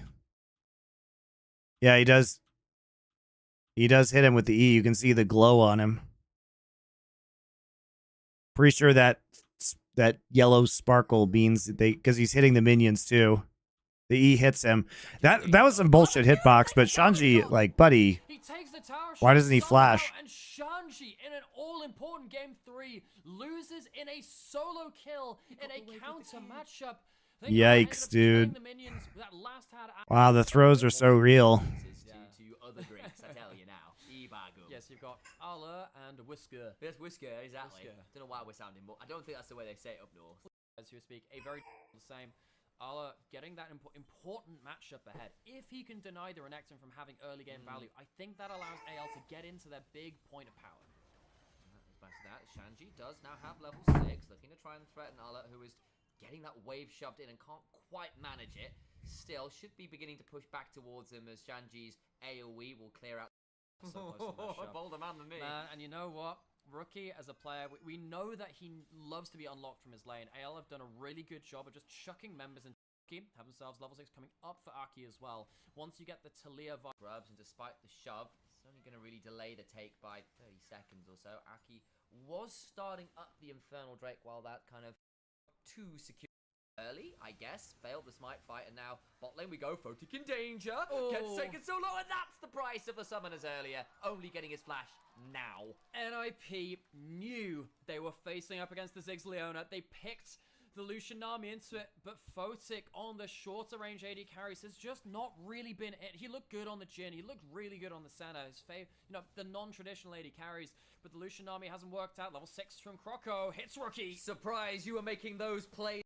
He looked good on the Jhin. He looked really good on the Senna. The classic QR Sejuani over the wall. Tsunami hasn't worked out. Level 6 from Croco hits Rookie. Surprise, you were making those plays from across the walls last game. This time it's your turn. And there we go. Free kill in the mid lane. Also get the flash. I mean, it takes a flash away from Shanks, but that's okay. Now they're just losing all the lanes that they should be winning, and they're down 1,500 gold. Due to unforced errors. Fucking wild. NIP, your comp involved. Draw doesn't have level 6. Yeah, what happened down here? So Kyle comes in. Really getting so much value there as you can. We'll get the replay of the bot lane first. Kyle literally just wraps around through try. From around the back of the lane. Draw doesn't have level 6 yet to really zone things out. Remember, Photic is useless. And it's free. Hope, this guy really good on the Ziggs and ends up really punishing Photic. Historically, Photic has been a good Lucian player of years past, but today hasn't been it. Some of the shorter range carries you said hasn't really been it, but now level 6s are in. Time to return the favor, but Croco's here too! Time to turn it around, but Hope flashing away, staying alive. The tidal wave not fantastic. Croco doesn't have ult though. Down. The damage back onto Aki. Pretty unlucky. But now level 6s are in. Time to return the favor, but Croco's here too! Time to turn it around, but Hope flashing away, staying alive. The tidal wave not fantastic, still goes down. The damage back onto Aki, pretty good. The culling comes across. It is a nice counterplay, though, based around the fact that they didn't have Ignite anymore. It forced Hope's flash. Hope also didn't have ult, so they were down 2 ults, even if the jungler was there. They need Aki to be active and getting something working for this team. It's a little bit, it's just that one kill, but it gets the flash, it gets the kill onto Hope. He'll have to teleport back onto the map, which he's just done. It does mean that they're going to not have tools to fight the dragon with. Ale will be able to get themselves that first one down there. But That is his English is surprisingly good. Oh, I mean, I assume they would have recruited him if he had good English. Shanji all the while takes the opportunity, knowing that the dragon is being taken right now, to go and proxy farm just a little bit there between the two towers. You do sometimes see that in... He's not quite got within Q flash range. Aki manages to land that. If he doesn't hit the Q, they don't get this kill. Really well played from Aki. Very patient. Gets himself onto the target at the right kind of point. Hope walks up beyond his safe boundaries. But now he doesn't have flash, of course, if he does get engaged on the Yeah, who is Vi supposed to actually try and ult in the late game? Like, you have to try and ult the Ziggs, but feels like ulting anybody else's Vi is just so low value in a 5v5 team fight. Because you just can't kill anybody when you Vi ult them. The only person you can kill is Ziggs, and how do you get onto this Ziggs? There's so much peel. It's literally the same play again. Croco just QRs on cooldown out of the pit. Such a big instigator for this team, but he's not there to save Rookie. Boy, that's so much damage with the So they don't even have to use Shanks' ult this time. Obnoxious. Not the Warmog's rush we've started to see on Sejuani a little bit, but still the cheaper first item in and another kill secured. Nice work. Big 2 things for NIP. You have Aki on an instigator who can just dive into the play and his players follow him, and also Rookie get unlocked. They have one of those things. Aki gets a good lane gank in bot side, but Rookie shut down again in mid lane. We've seen this formula play out against NIP before. You send everyone mid lane and you stop Rookie playing the game. Shanks is ahead. Shanks has done very well versus Rookie in their 2 series versus them in the group stage so far, and this is something really important for AL. Shut down that Talia. Problem is Hope about to get jumped on, doesn't load! There's a teleport coming on through, we'll have a satchel charge, but nowhere to go. Rookie donated a kill, something to get him back in the game. So, Rookie, he has been shunted out of this game from mid lane. Aki helps him get back on the board towards bot side, and NIP, again, not quite ready to say goodbye to this early game. They want to get something done. Taking down Hope a couple of times after a dominant laning phase from the Ziggs is exactly what they wanted. Maybe that gives enough gold onto Aki and takes enough summoners and safety away from Hope for NIP to target him later into fights. That's important. Does really feel like now Rookie being able to get access to a side lane farm might be able to give him a reprieve. Done, taking down Hope. He has been done, doesn't well versus Rookie in their 2 series versus them in the group stage so far, and this is something really important. What is Hope doing? He's just recalling here. Hope about to get jumped on, doesn't load. He doesn't. He's not even looking. He's not even looking. He doesn't even see the start of the TP channel. All right then. So Rookie, he has been shunted out of this game from mid lane. Aki helps him get back on the board towards bot side, and NIP again not quite ready to say goodbye to this early game. They want safety away from Hope for NIP to target him. Ziggs didn't even try to satchel charge away? Yeah, because he wasn't paying attention. Now, Rookie being able to get access to a side lane He accepted death like a man. The plan, at the very least. Of course, the problem is you're still looking at... A1's Legend getting at 6 grubs here as well. Even with the Lucian, has got himself the Ludens first. It's crazy that anyone's Legend got 6 grubs and a Drake, considering that they should have had 3 losing lanes, but because NIP played so badly, they just get to do whatever they want. Is LPL on Fearless Draft? Yes. Aki has chosen his victim. It is this one tiny explosive yordle in the bot side. He's saying, all right, gonna hit him with the Aura's top as best as possible. Allah has ult. He can look for a fight. I was about to say, so is Croco. Nominally, it's been Rookie, but he's changing targets here, trying to broaden his palette. The permafrost comes on through, and the combo is still pretty obnoxious. That it is. I'll let melee champion synergy with the Sejuani, gets that stun down nice and easy. Doesn't have to blow that flash. Maybe didn't have to use Glacial Prison there, but... Croco nominally has been Rookie, but he's changing targets here, trying to broaden his palette. The permafrost comes on through, and the combo is still pretty obnoxious. His palette. I guess they were concerned about Empowered Q saving him. Nominally it's been Rookie, but he's changing targets here, trying to broaden... Yeah, that's reasonable. Oh no, Empowered Q is used here. Yeah, he didn't have to use Glacial Prison, but whatever. That it is. I'll let melee champion synergy with the Sejuani, gets that stun down nice and easy. Doesn't have to blow that flash away from the plate. Gets himself, hope. Yeah, buddy. No idea. Probably just had to back off a little further. You know, back in the day, we used to call this an OGN recall because the amount of Korean players that would randomly recall and die. That was like in season 2 and 3. Yeah. It's been a while since we've had that. I guess Ruler Key picked up the. I think the AL big members on AL, so that's your Legend because second items have yet to be completed. So. Do you like Fearless Monty? I like it in the first phase of LPL because otherwise these games would mostly be very boring. So you had to, because this is going to be like, for the most part, good teams just stomping bad teams. Like, I think it creates additional interest at this level of the tournament. I don't think we need it at internationals. I don't think we need it later in LPL. I don't think we really need it in most of Tier 1. LCK needs it bad. No, LCK just needs a better format. The problem with LCK is not that it needs Fearless Draft, it's that it doesn't need double round robin best of 3. It needs to go back to tournament formats like it was prior to Riot's garbage takeover. And that means that jungle down, that's going to be Herald gone, with a lot of ultimates used. I don't know actually what that means for the Dragon contest, because if AL go down towards that, they don't have big Leona Ziggs combo, but maybe on the other side, without the culling and without the vial, they won't want to fight the dragon either. What AL do have, though, is All Out and Glacial Prison, which could still prove pretty difficult for Lucian to play, at least. You know, we didn't see the Glacial Prison pulled out here. We can see that Rookie separates from the team. I love the team fight, actually spacing from Photic and Rookie. They managed to get themselves out of the big engage, but it doesn't save Aki. The actual carries from NIP get themselves into a position to turn some damage back, but can't quite get themselves a big turnaround on that combo. Herald summoned mid lane. They're going to get this shove on through, and with the Ziggs here as well, there is absolutely no way that tower survives. All the while, Shanks goes towards top lane with 6 scrubs and a Blade of the Ruin King. I don't think that tower's lasting very long either. No, 6 scrubs make this very, very easy, and as we did say, NIP don't really want to contest into the Glacial Prison around the bot side, so what's happening is AL are cross-mapping, taking a top tower, and giving up, taking a dragon on the other side, so they're actually winning on both sides. Amazing. AL, they've managed to use their combo bot side, so what's happening? I think that tower's lasting very long. Gonna get this shove on through, and with the Ziggs Use Herald, get mid tier 1, immediately rotate to Drake while you're split pushing. NIP just are not anywhere on the map at all. Scrubs make this very, very easy, and as we did say, NIP don't really want to contest into the Glacial Prison around the bot side, so what's happening is AL are cross-mapping, taking a top tower, and giving up, taking a dragon on the other side, so they're actually winning on both sides of the map. AL, they've managed to use their combo and survive past the very early game to get something onto NIP. This is what happened top side. I think Rookie ended up blowing his flash. Yes. That's one of the reasons they couldn't contest. Rookie just walks into a brush, finds an angry Yone, walks away from top tower falls, dragon falls, NIP. They are not having an easy time. AL have played really well around making sure this Talia does not get to abuse the Yone in lane. As Goldly just growing as they continue to take out turrets too. They can dive anything also, AL, with how tanky they are at this point. Rookie's one Yone game in spring where he ended up getting 3 men in his lane the entirety of the game just to shut him down.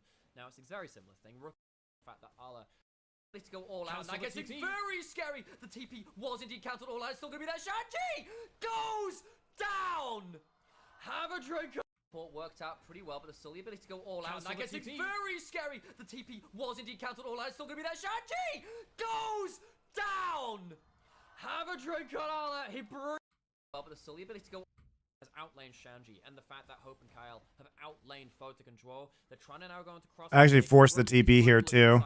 The last teleport worked out pretty well, but there's still the ability to TP is cancelled in top side though. Go all out. I guess it's very. But the thing is, it's creating an all-in. Actually, what canceled this TP? Oh, Vi did. So Vi Q's in to cancel his TP. But the response is Shanks just ults the Vi. Oh my god, he gets the kill anyway. That's so crazy. They also kill Vi in the top side because Leona was top. It's the top lane is both falling, but Rookie gets the teleport very. It's going to lead to too much aside from a tier 2 top lane disaster. Yeah, 2 for 1, all things said and done, because of course Alan did die. Satch charge goes down, free kill into turret. Went in to stop the TP. I think he ended up dying for it, so you could see how important NIP knew that play was towards. It's actually a terrible TP cancel. Rookie teleports in. because they actually did them a favor by getting the kill on the top side and the tier 2 gold. So they get local gold as well. It's a huge gold swing.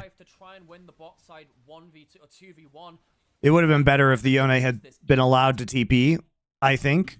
Here's why it would have been better, because if he had TPs in, then they're actually able to get Lucian Nami into this lane, right?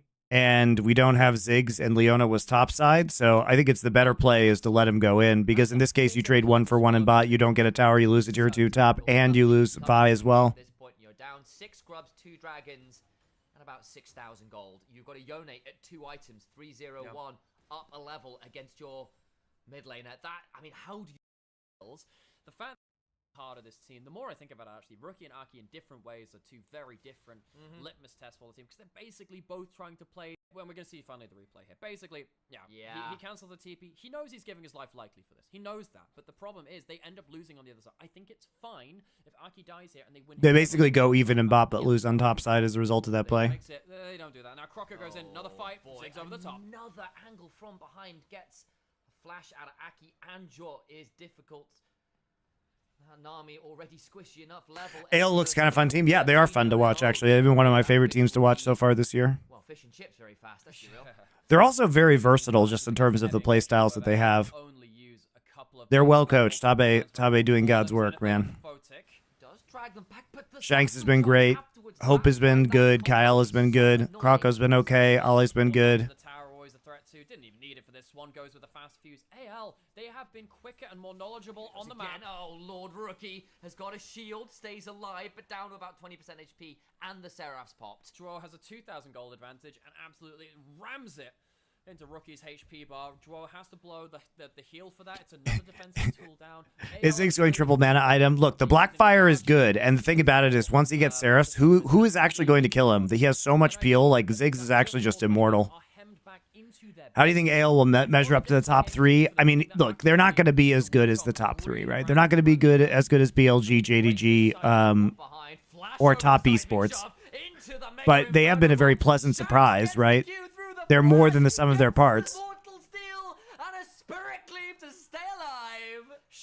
Big shove into the Mega Inferno Bomb. Shanks gets the Q through the flash, gets the Mortal Steel, Jesus. and a Spirit Cleave to port behind, flash over the seismic shove into the Mega Inferno Bomb. Shanks gets the Q through the flash, gets the Mortal Steel, and a bomb. Shanks gets port behind, flash over the seismic shove into the Mega Inferno Bomb.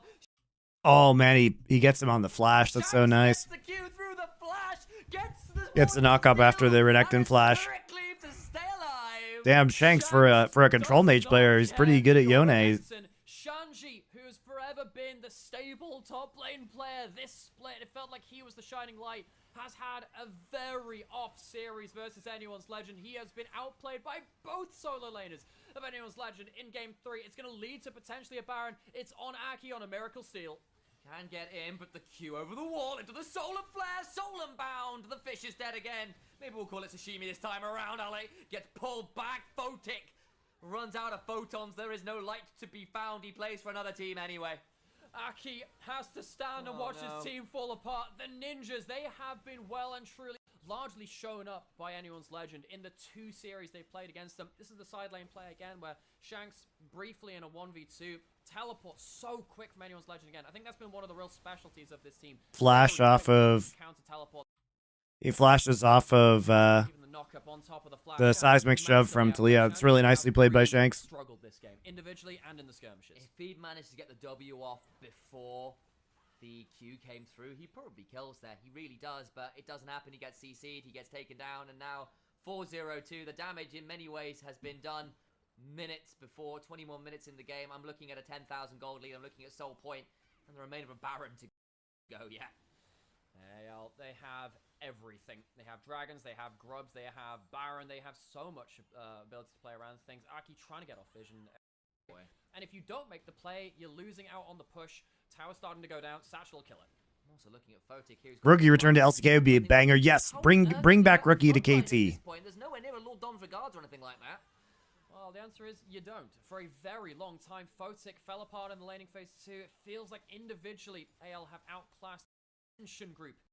The skin, but again, Jaw dies buys boots now. This is the point in the game they're at. Has not been able to afford boots until 22, nearly 23 minutes. Wow, what a So we stomp get to from use them. AL in this final game. Very nicely played by them. But, I mean, these are some pretty fundamental laning mistakes that made this possible.